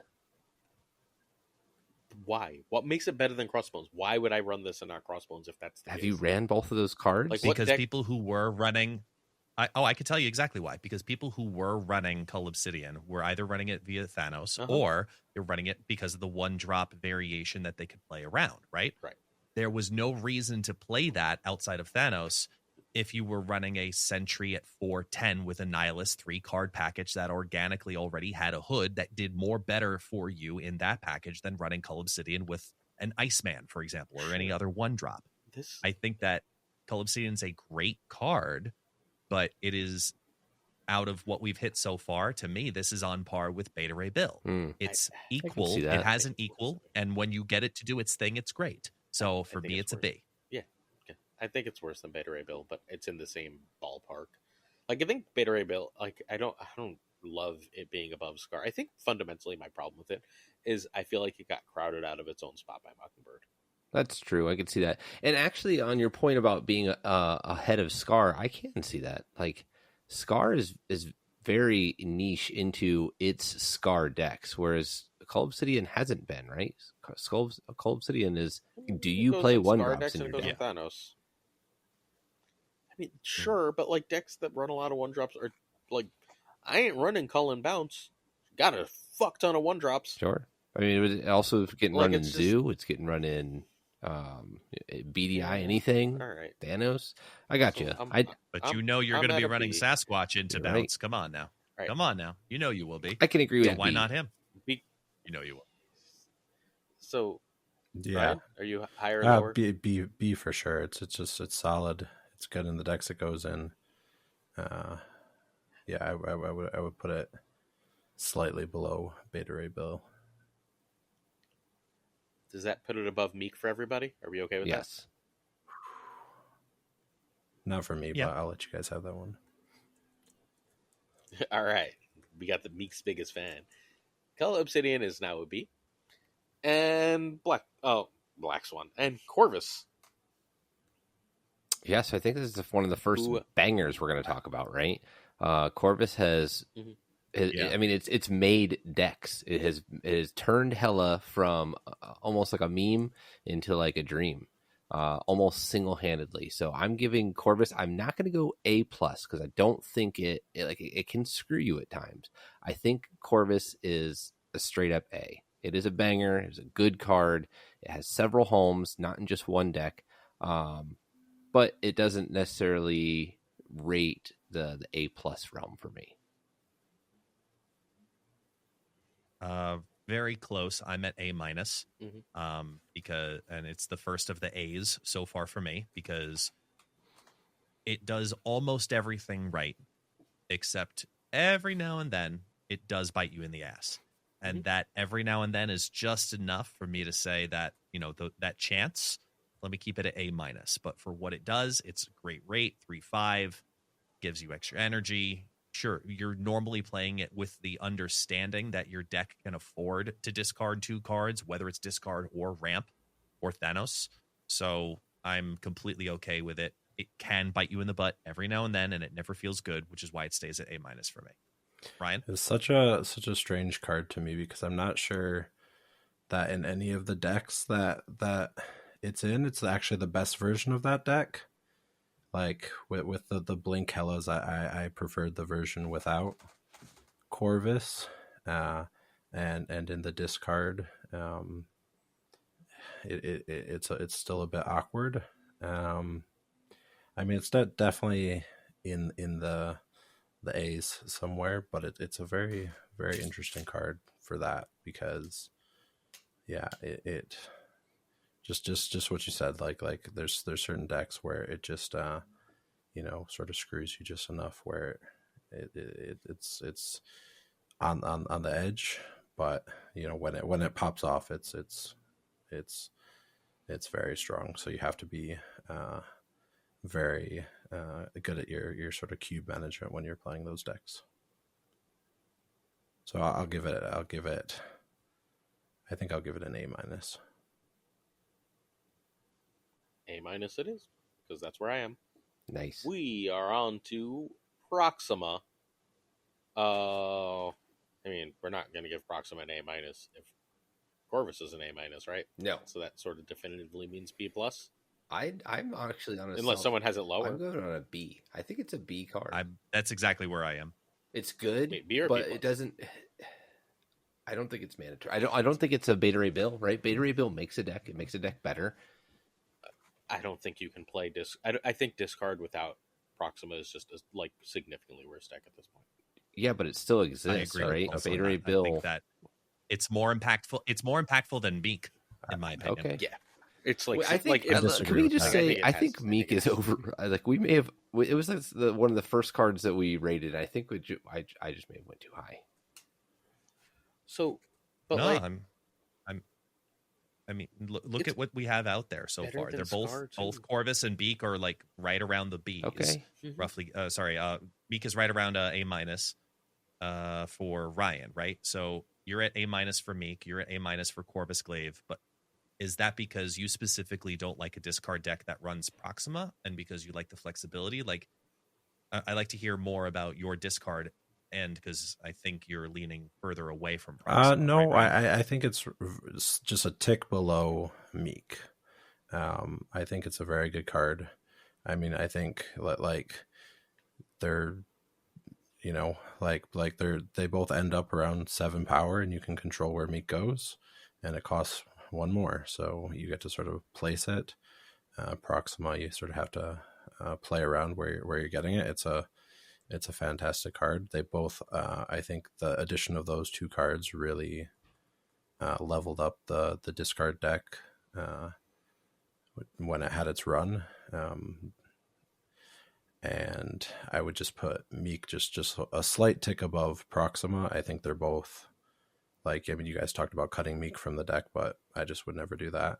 And I wouldn't cut Proxima either. I think it's great. So, you know, it's either a B or, you know, a slightly lower B plus. If I gave Meek a B plus, I think I gave Meek a A minus. So I'll give Proxima B plus. You did. Okay. I'm at a B plus for Proxima. I think Proxima is stellar. I think a 0.7 is better than a 4.12. Sure. Yeah, I'm with you on that. Right, so we're gonna end B up. plus is the overall. I think for the discard deck, I would cut Corvus before I cut Meek or Proxima. For the discard deck, I mean, Corvus has other decks that makes it a better overall card, but for specifically the discard deck, I would cut Corvus before either of those 2. Proxima or Beta Ray Bill? Just say one of the 2 names, please. Beta Ray Bill. Proxima. I'm at Proxima too. Proxima is the number 2 card right now. As a B plus. Gunny just hating the discard. I mean, I don't have Proxima or Meek, so. Oh, well, that might be part of the reason. I could see. All right, we have rated 11 cards. We have Hercules as an F plus, Grandmaster and Black Swan both as Ds, Kara as a C minus, Supergiant as a C plus, Scar as a B minus, Meek as a B, Cull Obsidian as a B, Beta Ray Bill as a B plus, Proxima as a B plus, and Corvus as an A minus. Time for a new number 1. It is Hope Summers. I agree with that already. She's an A, plain and simple. Yeah, I don't think she's an A plus though. She can be awkward. Agreed. It's an A. Yeah. I'll go A minus. I think it's just slightly lower, like in sort of the decks it goes in. It's, you know, like I would put, you know, Elsa above Hope. It's not as I think what hits Hope is it's not as, I think there was a point where we thought it might go in every deck, and it's a bit harder to pull off than you'd initially think at first glance. So yeah, I could make an argument for A, but not quite widespread enough. So I'll go A minus. Okay. Well, 3 A's, 1 A minus. I think we're gonna end up at an A then. All good. I don't know how to rate the next one. I don't know how to rate Pixie either. I was thinking about that. Oh man. All right, so I'll lead on Pixie then to give you guys perspective to try to think, right? Pixie, first and foremost, I think Pixie is a card that in 80% of the decks that you play Pixie in, you have to play Mobius, right? So you have that 2-card synergy package. To me, it's a synergetic, like that's a snap condition when you have Pixie into Mobius, in my opinion. So you normally want to run that combination. So I'm already leaning the card down a little bit because of that dependency. Otherwise, it has such a high chance for negative variance that you have to run those 2 together personally. With that said, I look at the other cards in the season and how I feel about all of them for cards that are reliant on other cards to be activated, but they're good at the job that they're good at. So I think about, like I talked about with Beta Ray Bill, I think about Meek, I think about cards that need other cards to make them fantastic. And I think that, to me, this goes on par with what Beta Ray Bill does, because the ceiling is very high. It needs another card to really make it fantastic. And if it hits incredibly well. So for me, overall, Pixie is a B. Yeah, I'm with that. I think in metas where Mobius is really strong, it's a good option. And I mean, in Marvel Snap, I think one of the most overlooked things is your cube equity, and pulling off situations where your opponent feels like they have a lockdown and you can win big games. And it's a very strong card for that. So if in the right deck, it's strong, but it's not wide reaching enough to get into the A's. But when it's good, it is you'll win a lot of cubes with it. All right, I'm going to be an outlier here. I don't like Pixie. I think it's overrated. And here's why. Here's why I really think that Pixie's overrated. When we talk about cards that rely on other cards, let's think of the best synergy that I think anybody could point at, and that's Annihilus and Sentry. I think one of the number one reasons why those two cards are so good is because they're played so late. You have to play Pixie early, and you have to play a Mobius almost next turn, or at least by turn 4 for it to matter. If you draw one of those too late, like the combo's over. You have till turn 4 to draw your Sentry, and then you have 2 more turns to draw your Annihilus if you need to. So whatever cards rely on other cards, like, I don't know how many times I've been screwed over by Pixie. Just maybe either A, not doing anything. You know how surprised I was the first time that I had my only 5-cost card, Vision, in my deck pop out as a 5-cost? Like, what happened? Did this just not work? Yeah, look, it's a B. It's powerful enough that I think it's a B. I don't really super care whether it's better than Cull or not. Does anyone have any strong opinions between it, Cull, and Meek? I would definitely go Cull over Meek. I think it's... Cull over Pixie, but that's me. I just told you why. And I can understand if you guys don't agree. Yeah, I would go Pixie just because when you have Cull out, I think it is less cube equity because it's sort of in your face. There's a giant dude out there. Yes. Pixie over Cull, definitely. Pixie it is. Unsurprisingly, Gunny fighting for those idiots. All right. Next up. Oh, this is easy. Mockingbird.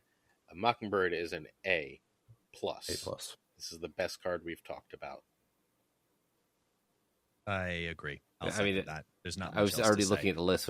Whenever I looked at this list, I started comparing cards based off of what I thought Mockingbird was. It has several homes. It goes all over the place. It's not Shang-Chi-able. The card can be played early. It can be played late.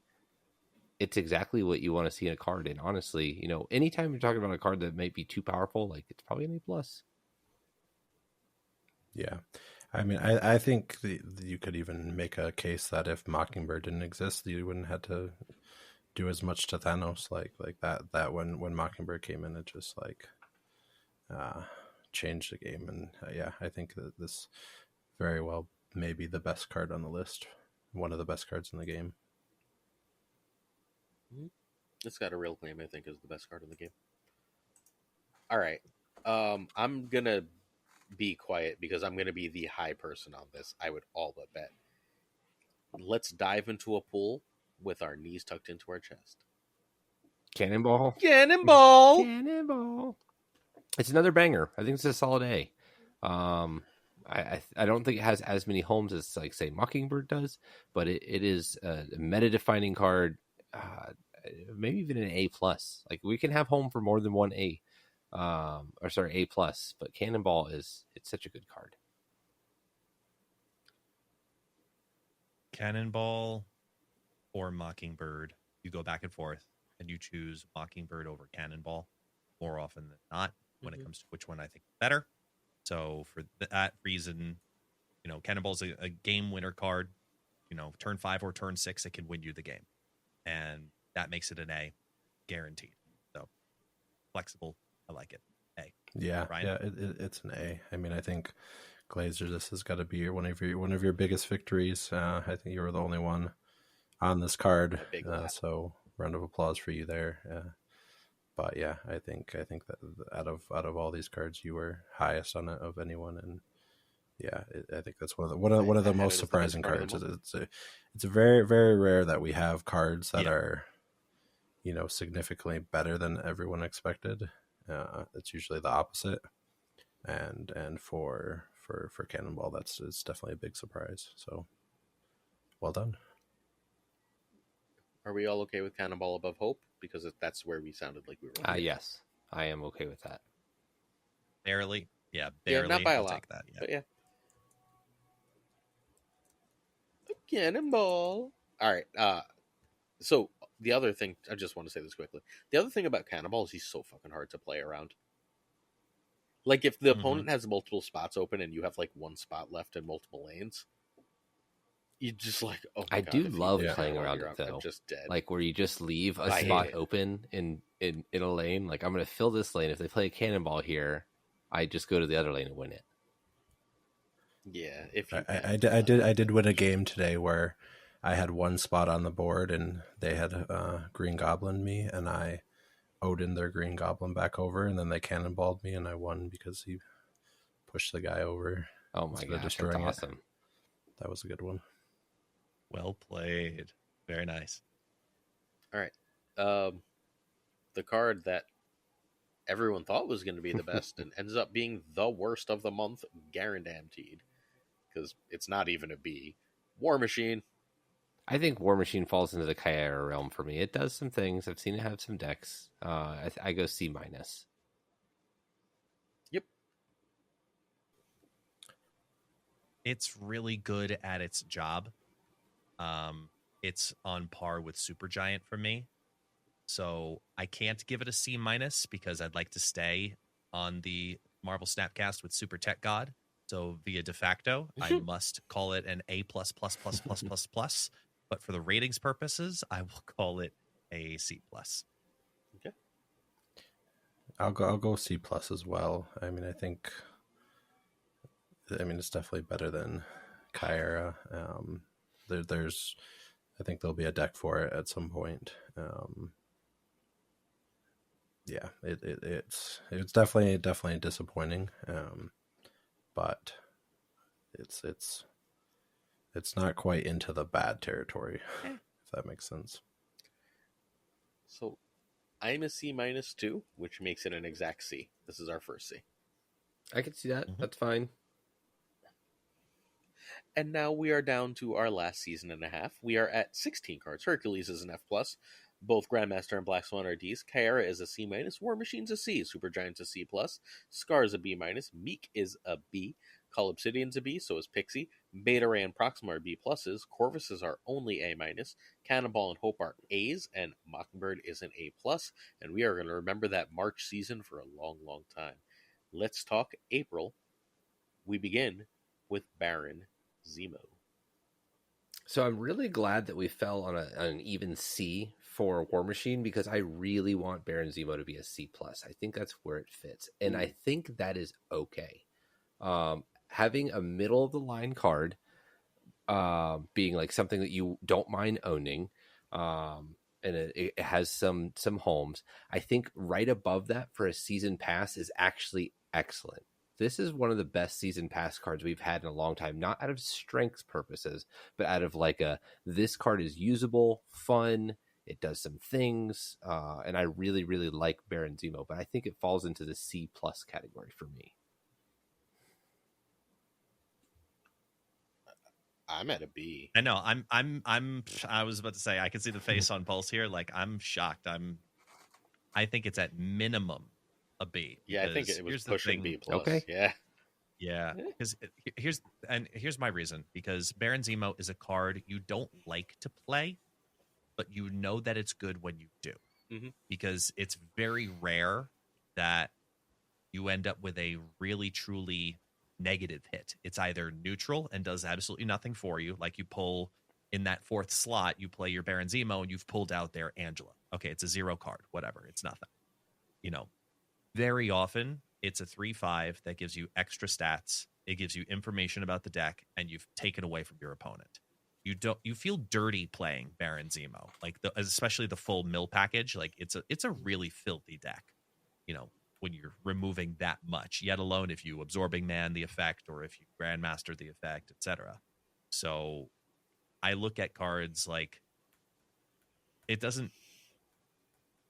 an archetype defining card for Mill. I think it's what the card that individually brought Mill over the top as a like, hey, this is a competitive deck, or this is a deck that actually exists, rather than attempting to do some kind of Maximus Ronin variation on it previously.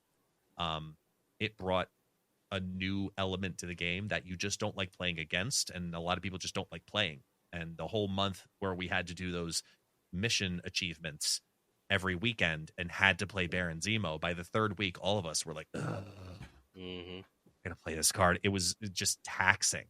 So it's a good card and you don't like playing it. To me, it's on point with probably like Cull Obsidian. It's a B. Okay. This is my favorite card on the entire list. I love it. I won't say it's the best, but like I love the mill deck.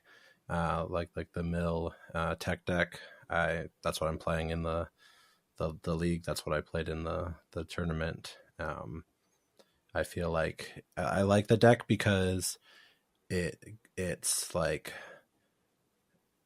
a really strong deck for skill expression with enough of it's not good enough to just blow people out. So I feel like I can beat almost anything if I play really well. And I really like that. It's a deck that challenges me, and if I play it well, I can beat a lot of things, and I just really enjoy the card. I'll be probably a B with it. Yeah, it's a fun card.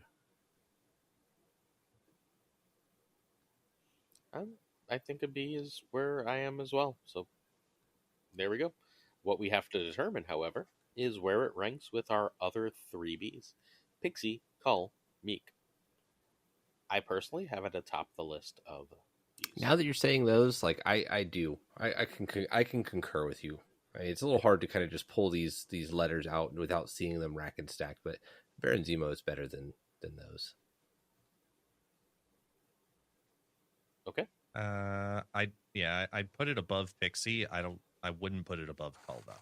But Pixie's first or Cull, second. Though, so.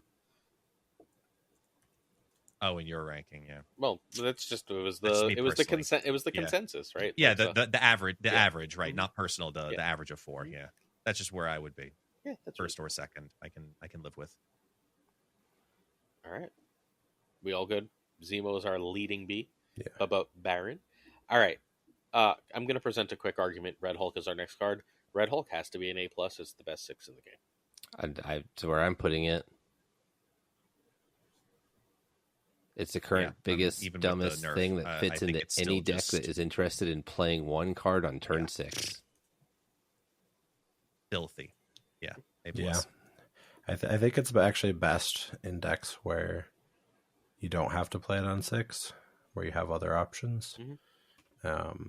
You know, because it's Agreed. It's or where you can blink it out. Yeah. I mean, where because it's a face-up card, so that's obviously can hurt your cube equity. But if you have that and other cards, you know, other tech options or other plays on turn 6, then you can really put your opponents in the meat grinder. But yeah, it's an A+. Yeah, it's not as good as Mockingbird though. We all good on that? I don't know. I think it's better than Mockingbird. Yeah, I'm with Gunny. I think it's better than it just has so much. So Mockingbird has things that need to make it good. Red Hulk does not. Red Hulk is a standalone. The only thing it needs is for your opponent to not have a good curve. So, but that's something it needs, and it That's tells not you what that, right? we already know. That's not true. No, That's what they thought. They thought that Red Hulk was going to be bad because all your opponent has to do is skip some turns. No, but then we end up with a no one 621 thought Red all Hulk the was freaking time. Snaps. No one thought Red Hulk. No one serious thought Red Hulk was going to be bad. The people who made the game thought that Red Hulk was going to be bad. No. I mean, No, wait, hold that's on, not what stop, they said. clarify. No, it's not what they said. What they said was It would they have bad thought that cube the equity. face-up fact. Mhm. Yeah, they thought that the face-up fact would be that, okay, you know what your opponent is playing because you see it from their hand and you know exactly the power that it is in their hand. And they thought that that would be enough to lower the cube equity because more people would run and retreat. So it would lower the cubes, therefore they didn't have to lower the power. What ended up happening is exactly what Ryan was talking about. You're right. Where you have a second play line and you're scared of the Rulk, but the second play line got you instead. It was a doom. The fact that it plays into the two play lines is more valuable than getting the reduced cost variation of a really good non-Shang-Chiable card, in my opinion, because it plays more games with your opponent and is still an incredibly valuable card, whether you get it out early or not. I think Rolk's got to be. I mean, it's got to. Which one has a higher play percentage? I don't give a shit. Mockingbird's better. Rulk is a player placement because it doesn't need any specific decks. However, Mockingbird Thank you. That's the argument. Mockingbird is the best stats you can get for a 5 without any work. I mean, but there is work. You Rulk, have you're a not deck doing any building work. constriction. No, there's not. The best stats for a 5, a 5/9. You cannot find me a 5/10, a 5/11, a 5/12 that you don't have to do work. You don't have to do something for to get them to that power. Playing Mockingbird Abomination as a 5, in an Evo deck. Abomination, same stats as an Evo deck. Okay, you have to play Squirrels. You have to play Broods. You have to play Mr. Sinister. You have to play Mysterio. It's still a 5. Yeah, so is A-Bomb. Okay, so is A-Bomb. It's exactly on point. Right. Abomination in an evolutionary deck is still awesome. Right? Like, we're talking about... All right. Right. Exactly. Yeah. All right. Here, you know what? Primed Mind's going to be the official tiebreaker. He's here. He's our guest. He's the one who doesn't stream. Wait, no, you're he our has guest. to make. This is true, but he's the guest of the guest of the guest. Okay. So with all of that, he's the tiebreaker. Which is going to be in the first slot? Is it going to be Red Hulk or is it going to be Mockingbird? I'm gonna go Mockingbird. All right. He wants to be invited back. It just adds to the decks it goes in. It just pushes those decks further ahead than Red Hulk pushes the decks. Like it adds more equity to the decks that it's good in. That I think those decks would be closer to unplayable without it. So, yeah, that's actually a really good point. It's also worth noting that, like, while both can just go in decks, Mockingbird also creates decks. Yeah, like and Red Hulk does. I can see the like. There's a very strong argument for Red That's Hulk fair. because it's sort of omnipresent. So if that's what And you're I think going that to, you're. I mean, we don't need to belabor it anymore. We'll just go to the next card. But I think the point you just made there was that it created decks.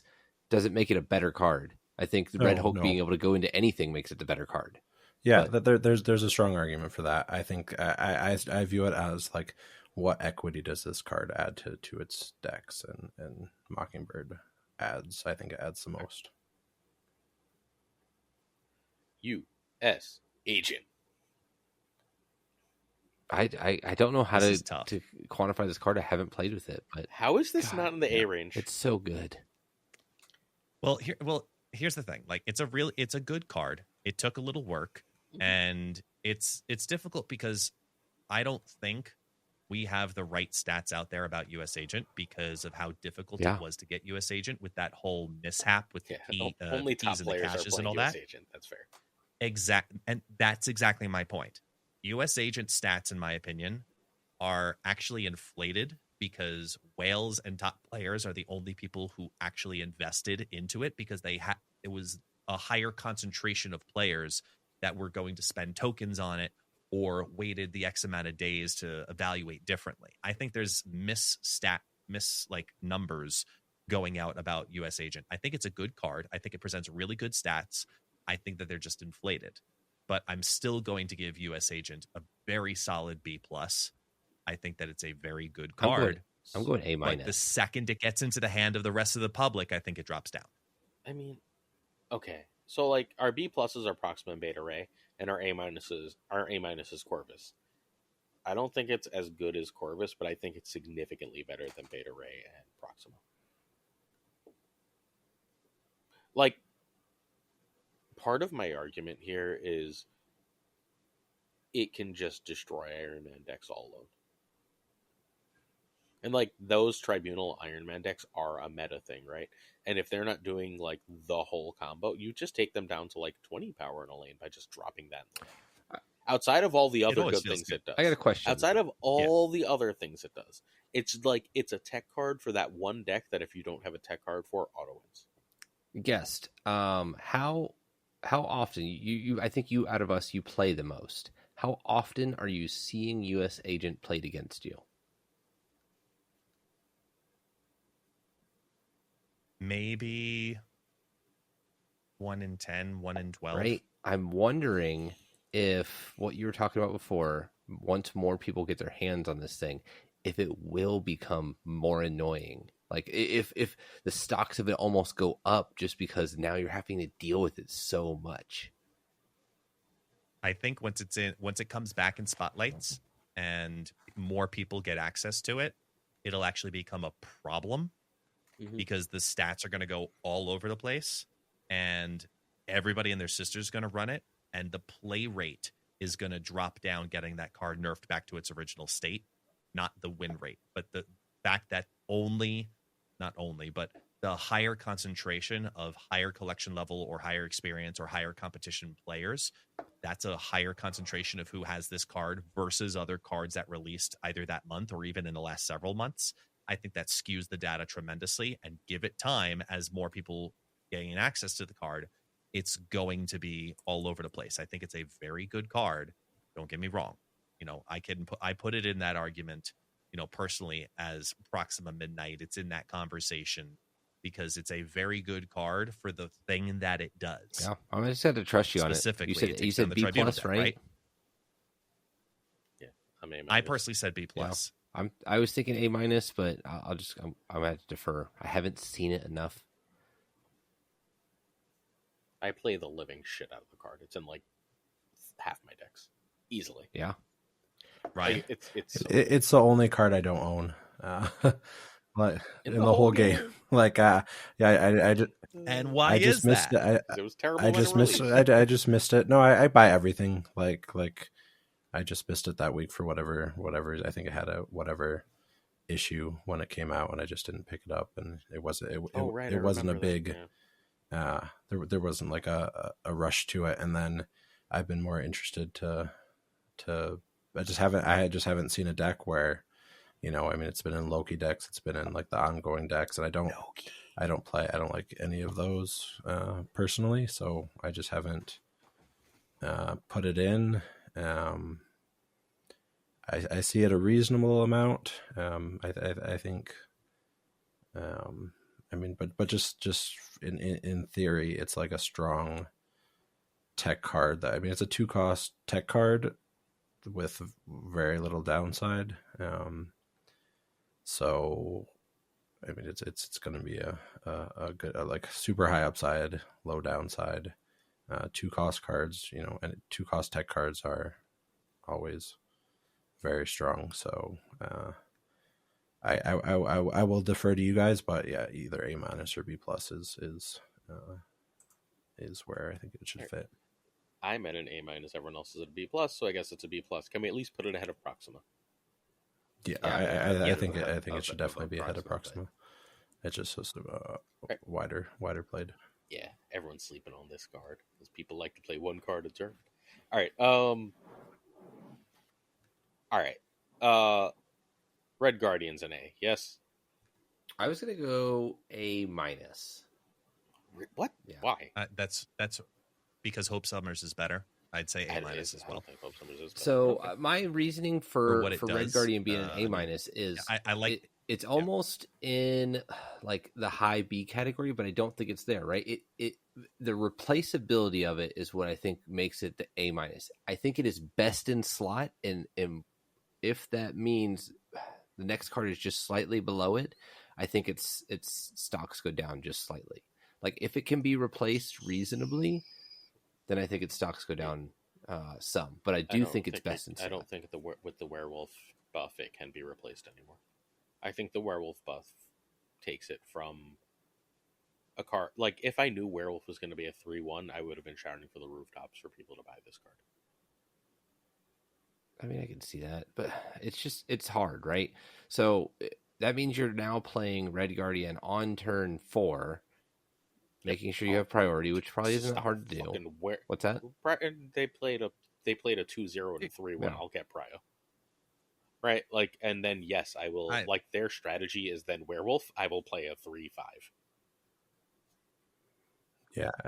Right, like it's a completely fair point, because very often if you're playing a Red Guardian deck, you're able to if you're going to be able to capitalize on it, it's because your opponent's deck is not built for early game power. It's more often built for late game power. You're looking at Angela, you're looking at Morbius, you're looking at Werewolf by Night, you're looking at, sometimes you get cheeky and you get lucky with an Iron Man, but it's good at what it does. It's a good cost. Total, it ends up giving you 5 power plus deactivating an ability. Yep. It is very good. The meta defines its usage, though. Yeah. So right now, I could see it being an A. Overall, I see it being an A-. That's why. Ryan? Yeah, I would say this is probably the card that I've lost the most cubes to lately. Like it's one that can be a little bit harder to plan for, especially when it's played a bit later. So I'm going to have to go A. It's very versatile. It can be played on the last turn. It can be played on turn 3. Yeah, I think it can definitely be cut, but I think when something is best of slot in a lot of decks, that just has to be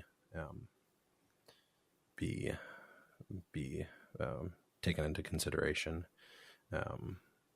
Yeah, it's another one of those cheaper tech cards that has very little downside. Even when it's not winning you the game, it's a 3/5 that turns something off. Yeah, it's an A for me.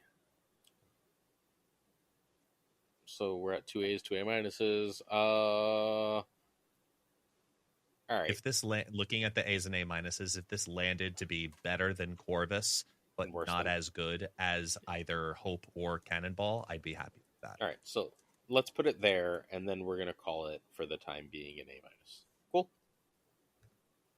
Yeah, top A minus. Time for the most overrated card in Marvel Snap. It is White Widow. Really? Top most overrated card in Marvel Snap? It's a fine You start card. then. It's a fine card. It's a good card. It's like probably it's probably a B to B minus card, but people treat it like it's an A to A plus card because they're like, I can make my opponent do things. It's fine. It's genuinely just a fine card. Like, people just throw it in as a good stuff card, and it's a very good card, right? Like, again, B is not bad. B goes in a lot of decks. But I think, like, people are if you're running it over Jeff, I think you're probably wrong. In, like, most decks. So you put it as good as Cull Obsidian. Yeah, about as good as Cull Obsidian. A little better because it's easier to fit in, and its decks are better.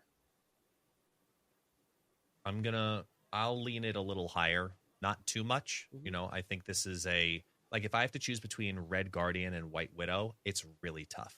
And US Agent, they all came out back to back to back, right?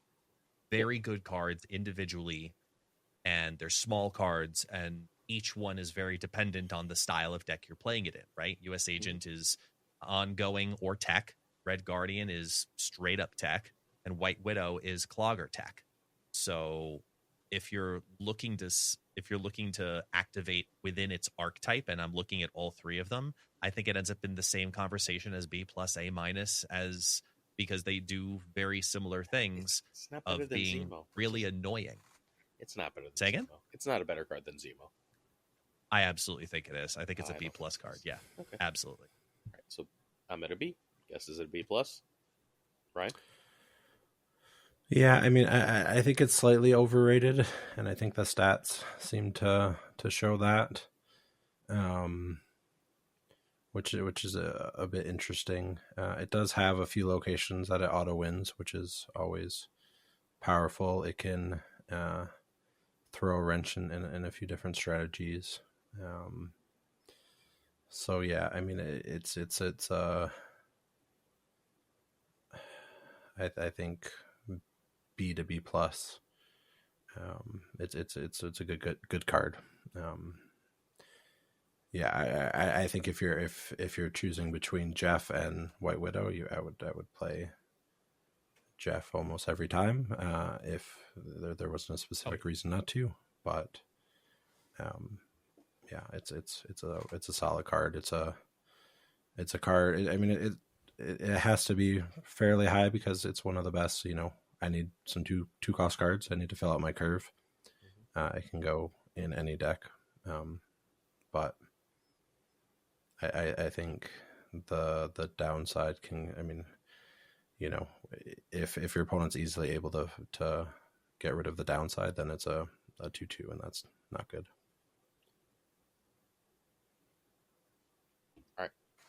All right. So I do not think this card is overrated. I think this card is well deserved its rating that it has. With that being said, I think that is why because doesn't it win? you are putting things onto your opponent's side of the board. So you're not necessarily affecting yours. It could be played early, just like a Jeff, right? That's one of the best things about a card like that is you don't even have to worry about what your opponent is doing there. You just put the -4 power over there and tell them to deal with it at that time. It could be played early. It could be played late to jam up your opponents. It's a good card. With that being said, it doesn't create decks. It doesn't necessarily like push any new decks to like a further limit, like say Bear and Zemo does or anything. I do think it is a very good card for 2 costs, very versatile, and I think that puts it at a B+ for me. Okay, I'm outvoted. I guess it's a B+. Is it better than Beta Ray? I think it's better than Beta Ray Bill. So. Better than Proxima? That's a good question. And I think my answer is no. I think it's more versatile, but Proxima makes decks. Other answers? I'd go White Widow over. I think I'd go White Widow over Proxima. Yeah, Right. probably White Right. Widow over Proxima, but I don't like it. Okay. I'm obviously below, so I'm going to put it above Proxima, but we're not going to discuss it above US Agent because I had it so much lower that if we're barely putting it above Proxima. Is that reasonable for everybody? I'm cool with that. I don't think we need to discuss the shit out of this card. It's a good card. It goes in Loki and Noki, and you shouldn't play it anywhere else, probably. Where's Valentina rank for you? Just give me your rating. C-. Whoa. I think it's a C. I think it's a very good definition of a C card. C. Yeah, honestly. Okay. I was at a C+, so that makes it a C. Above or below War Machine? Above. Below. I'm above. I would put it below just because it's so replaceable with like and actually replaceable, like where the equity is probably like in Able, yeah, Mirage, like Maria Hill, like, fractions yeah, of no, a percent. Not Noki. Alright, fair enough. Okay, let's... Oh, fuck.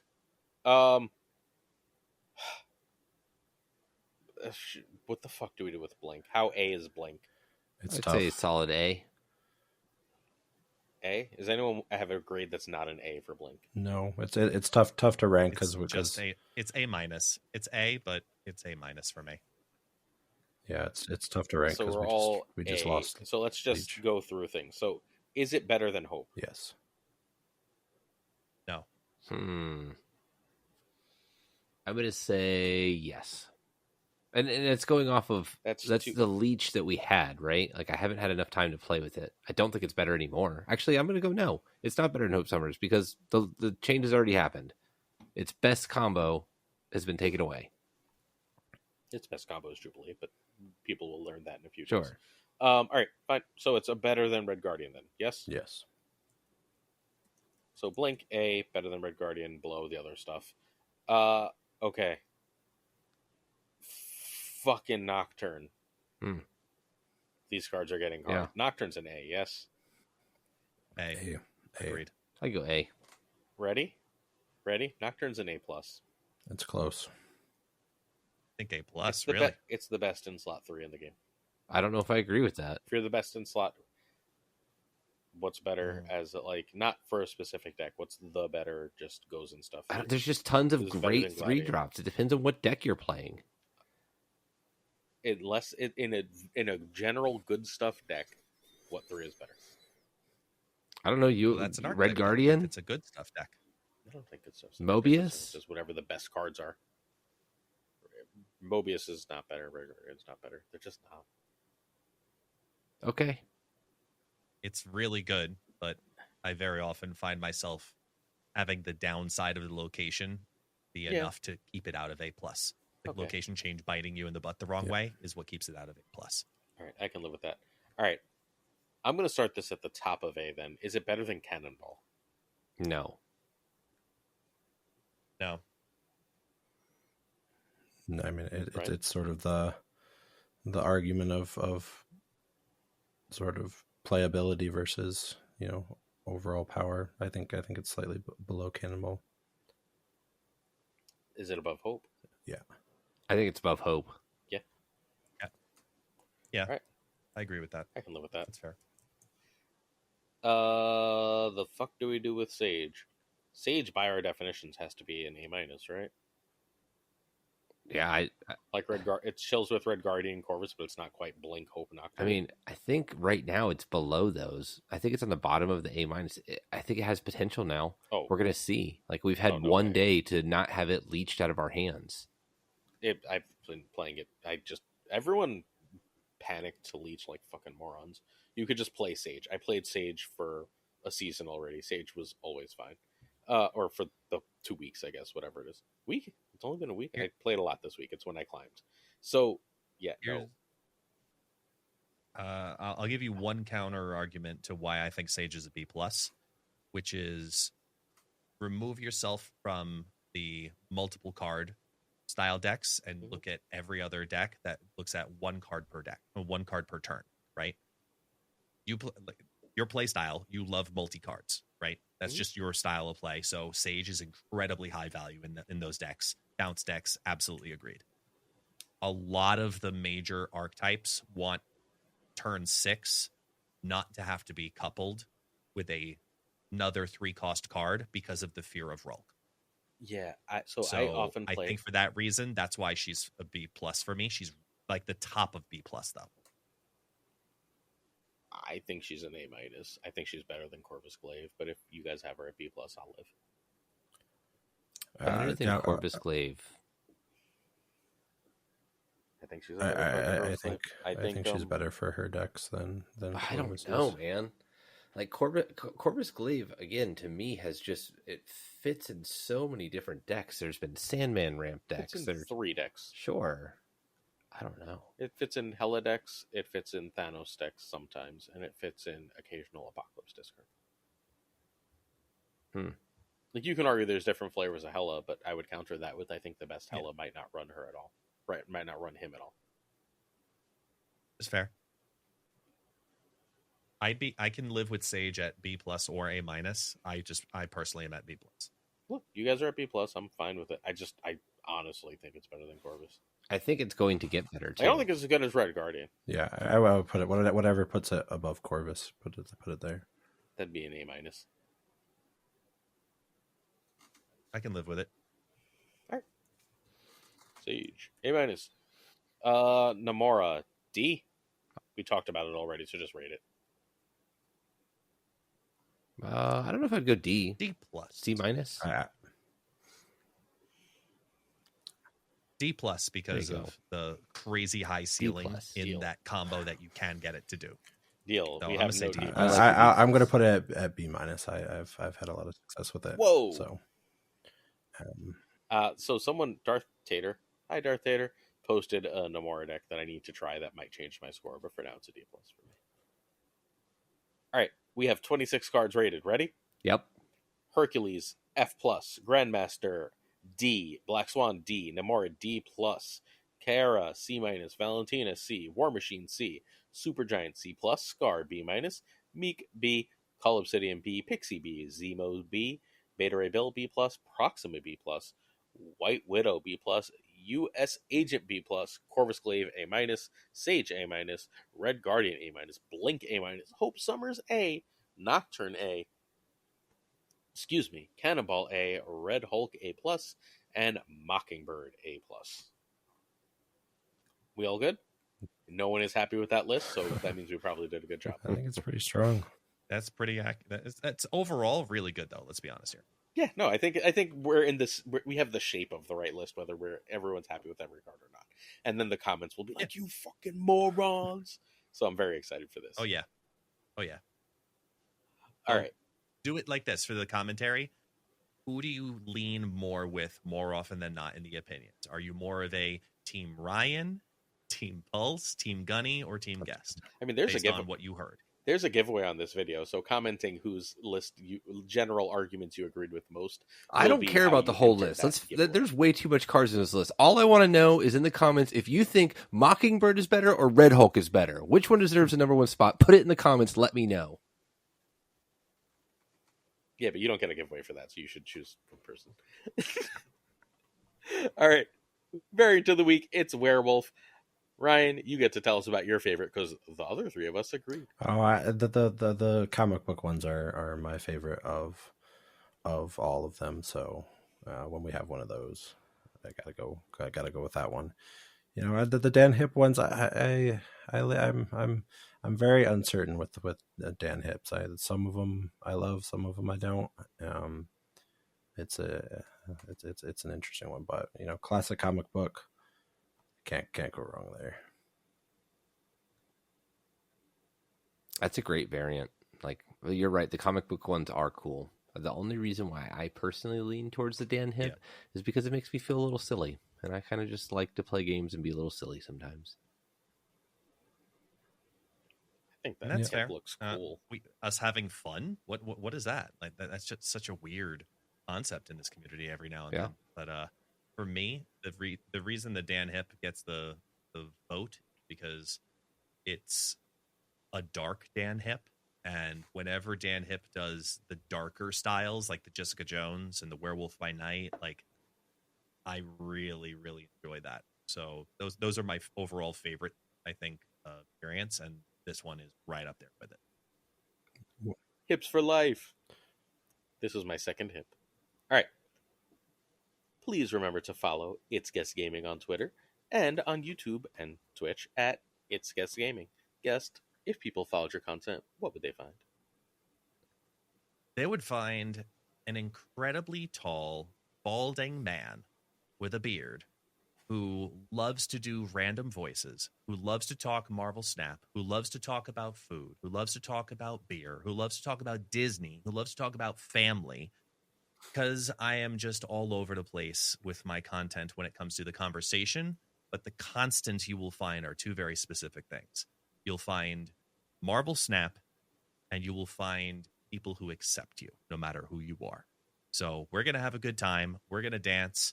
We're going to put on, the saxophone music. We're going to have crazy plays, and we're going to cast crazy tournaments and crazy events because I love doing that. It's one of my favorite things about this community is being a part of the tournament scene and having the opportunity to cast events like the Snap Judgments League is incredibly valuable to me. I try to make this game even more fun and even more exciting than it already is. And I think I found a way to do it, and people seem to resonate with it. And I hope if this is your first time hearing me and my voice, recording this at midnight my time, sorry, I'm being quiet right now. Mm-hmm. I didn't know there were time ahead. All right. Can I do the hard sell here? When he always steals my hard steal sells. Fine. You're in charge of hard sells this episode. You're doing both of them. This is what I love. All right. It's Guest Gaming. There's quite a few streamers out there that I've been watching, right?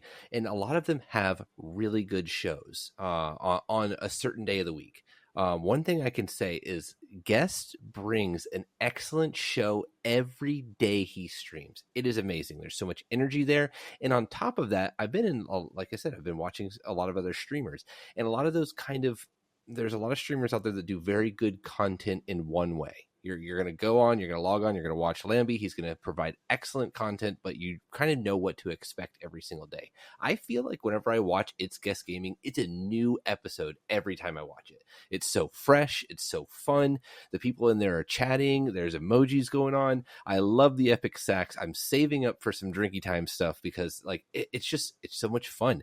I would very much compare it to Perry's Monday night video that he does. I really enjoy that. It's very fun, but that's guest every day. And I don't even know how he does it.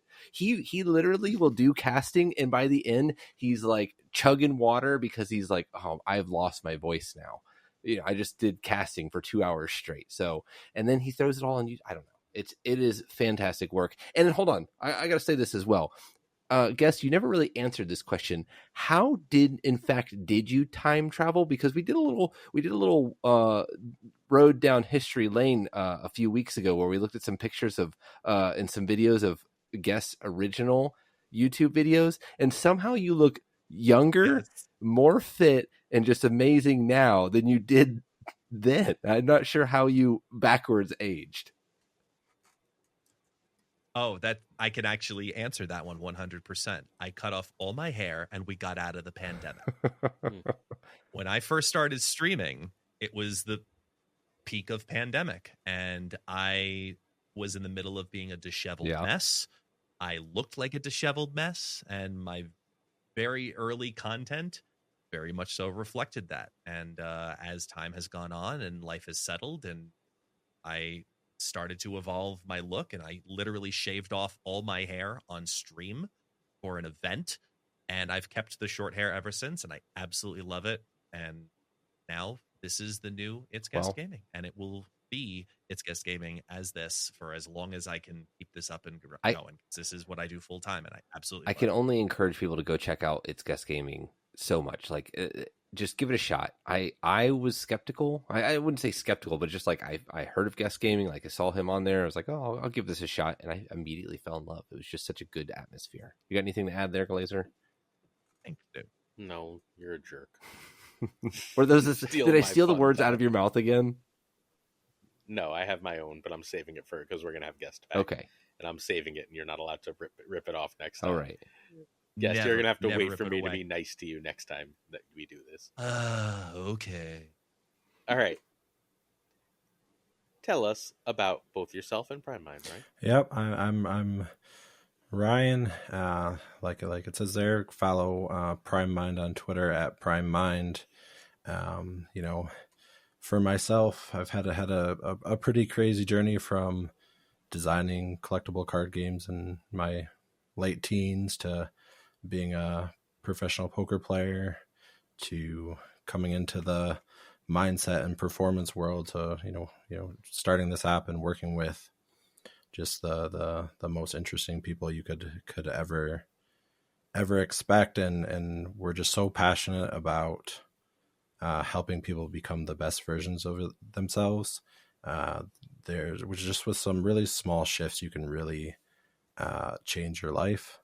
You can play better Marvel Snap. You can, you know, have a better relationship with your friends and family, feel more motivated, have better sleep. And it's easier than you think. And we try and package that as the easiest way for anyone to get started. So yeah, check out the app. I would love everyone to try it. You know, send us a message, let us know how you like it. If you want to dive deeper, we have a book called A Game Poker. I co-wrote this with my business partner, Elliot. It's a book about poker, but you can, you know, people have told us that, you know, you can slot in whatever you do. And it's sort of like a guide for optimizing your life. There's, you know, as people probably know, poker can be interchanged with Marvel Snap. There's a lot in that interchange. So whether you want to have just optimize your life, be the best version of yourself, or just play better Marvel Snap, check out PrimedMind and the A Game Poker book. Friends, I'm going to let you cut me off in a second, Gunny. You just have to be patient. I'm going to request a favor of our loyal listeners. Do us a favor.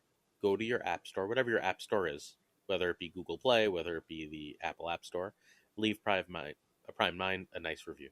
Do us the favor. We'd greatly appreciate it. And go ahead, Gunny. I can literally see you waiting. I'm chomping. All right. Here's something really cool. If you've ever been in a situation where you're in charge of something, you really hold it near and dear to your heart, right?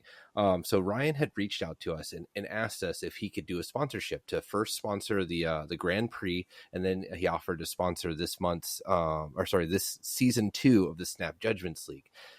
And, you know, being something that we own, we need to like fact check it. Like, who is this guy? I didn't really understand like why somebody just wanted to give us money. And I was really kind of confused. And I think you were too, Aaron. We were just a little bit confused after talking to Ryan and realizing that he was not only did he want to like sponsor, but he was a player with over 15,000 collection level. Like, he's been playing since global launch. It wasn't just some like corporate lackey or anything. And then on top of that, we got to chat. We got to chatting. I got to try out Prime Mine, the app itself, which was pretty amazing. It was adjacent to what we were doing, and it was just something that kind of helped each other out. I would like to talk about Prime Mine for just a second. I was kind of skeptical about like how an app could help me like kind of get into a mindset. So I listened to one of them about frustration. I was feeling a little frustrated at the time, so I felt like that would be a good one. But it actually like. If I sat there and I did, it tells you to close your eyes, you know, count backwards for a second, think about these things, visualize them. And then like, as I actually focused and did the exercise, it did help. And I was very amazed. Like I wasn't expecting a lot out of it, but I did. I felt that frustration leave from me. And that was a cool experience. Thank you for putting something like that together, Ryan.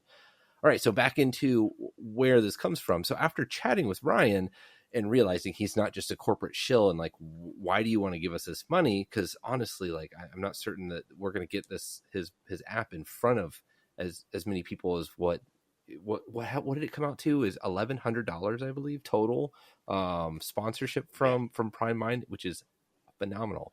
And his only answer was he loves competitive gaming and he just wants to grow the community like that. Like someone with the means, another member of our community, just like you listeners, just another person like you that happens to have the means and wants to give back. You know, it's like Aaron and Guest with their skills that they have for producing content, my skills that I have for making tournaments. Like there's a lot of folks out there that just want to give and help build our community. And Ryan happened to have some financial means to do that. And it was very, very generous. And I really appreciate it. I want to say that right now, Ryan. I know I told you this before, but I really appreciate what you did there and just helping to draw those other people into our community.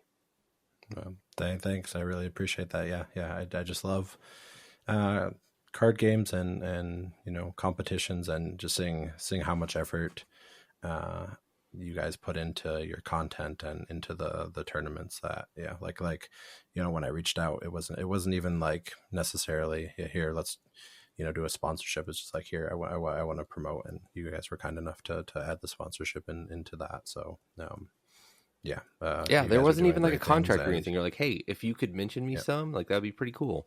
You didn't even ask to be on the podcast. It's something we had offered you just because we wanted to get you on here, especially as a player that's been playing since global launch. Yeah, I mean, what you guys are doing is amazing. I'll hard sell all you guys as well. You know, Glazer, I first thing when I wake up every day, I open up my phone and your video's there. So it's right. It's been up for like 3 minutes, and I'm one of the first to jump on. And you know, Gunny, just seeing how you run a tournament, it's fantastic. The Snap community is lucky to have you. And if you're not in the league or any tournaments, you're missing out. You know, I play. My 9-year-old son plays. He's actually doing better than me in the league. He's 2-1. I'm 1-2. So, but yeah, and guess like watching the, you know, the finals of the Grand Prix and your videos on the league. You're fantastic what you do. I really enjoyed being here, and yeah, you guys deserve to be some of the biggest creators in the space, and I'm happy to help however I can. So I just want to say one thing about all this, because I'm not letting you go without saying anything nice. I talked to Guest too much. Guest is stuck with me at this point. He looked so disappointed. You should have seen his face drop. But all right, so when you told me about this app, a lot of like productivity apps are very selfish. They're very me oriented, and what both you and I'm going to use the word content. I know it's not the perfect word. Product you put out are about self-improvement, but they're not about selfishness. And I think that's a really impressive and important distinction, because I mean, if you paid attention to my content, I don't have much time for selfishness, right? I don't like things that are just like, if I can improve myself and not improve the world, then I haven't improved anything. And a lot of what you put out is about making yourself better, but like there's an outreach or a growth to it that I really, really appreciate. Yeah, we like to say that your greatest gift to the world is becoming the best version of yourself. So that's sort of our overall mission is if everyone can reach their full potential, then the world is in a good place. I'm going to keep that one for myself. I'm going to tell my junior Marines that the best. What did you say? It was the best gift you can give to the world is to be the best version of yourself. Yep, absolutely. Nice. I approve.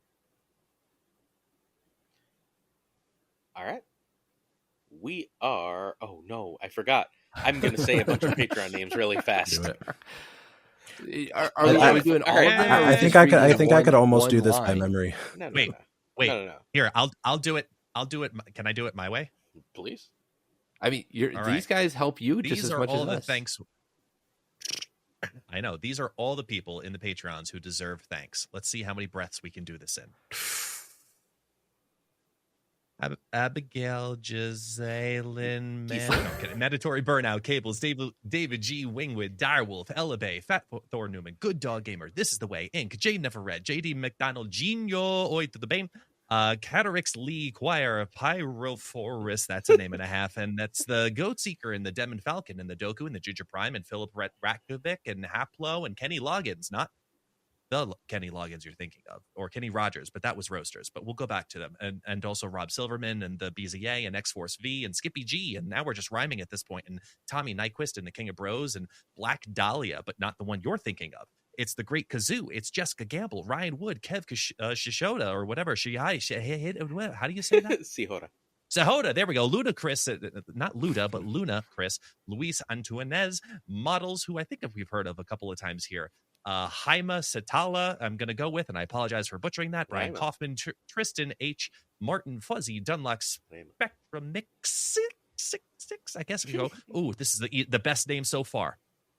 Hoot. Matt H, Mikey Hijinks, NoFlex, Ocularis, Craig Sterry, Pretty Chill, Seamus, Spike Jones, 2T's, Tuccrr, Min Gwen, and some guy named Gunny T. But what does the T stand for? Thank you so much for listening to tonight's podcast. All right, cool. Sounds good. We out, y'all. Peace.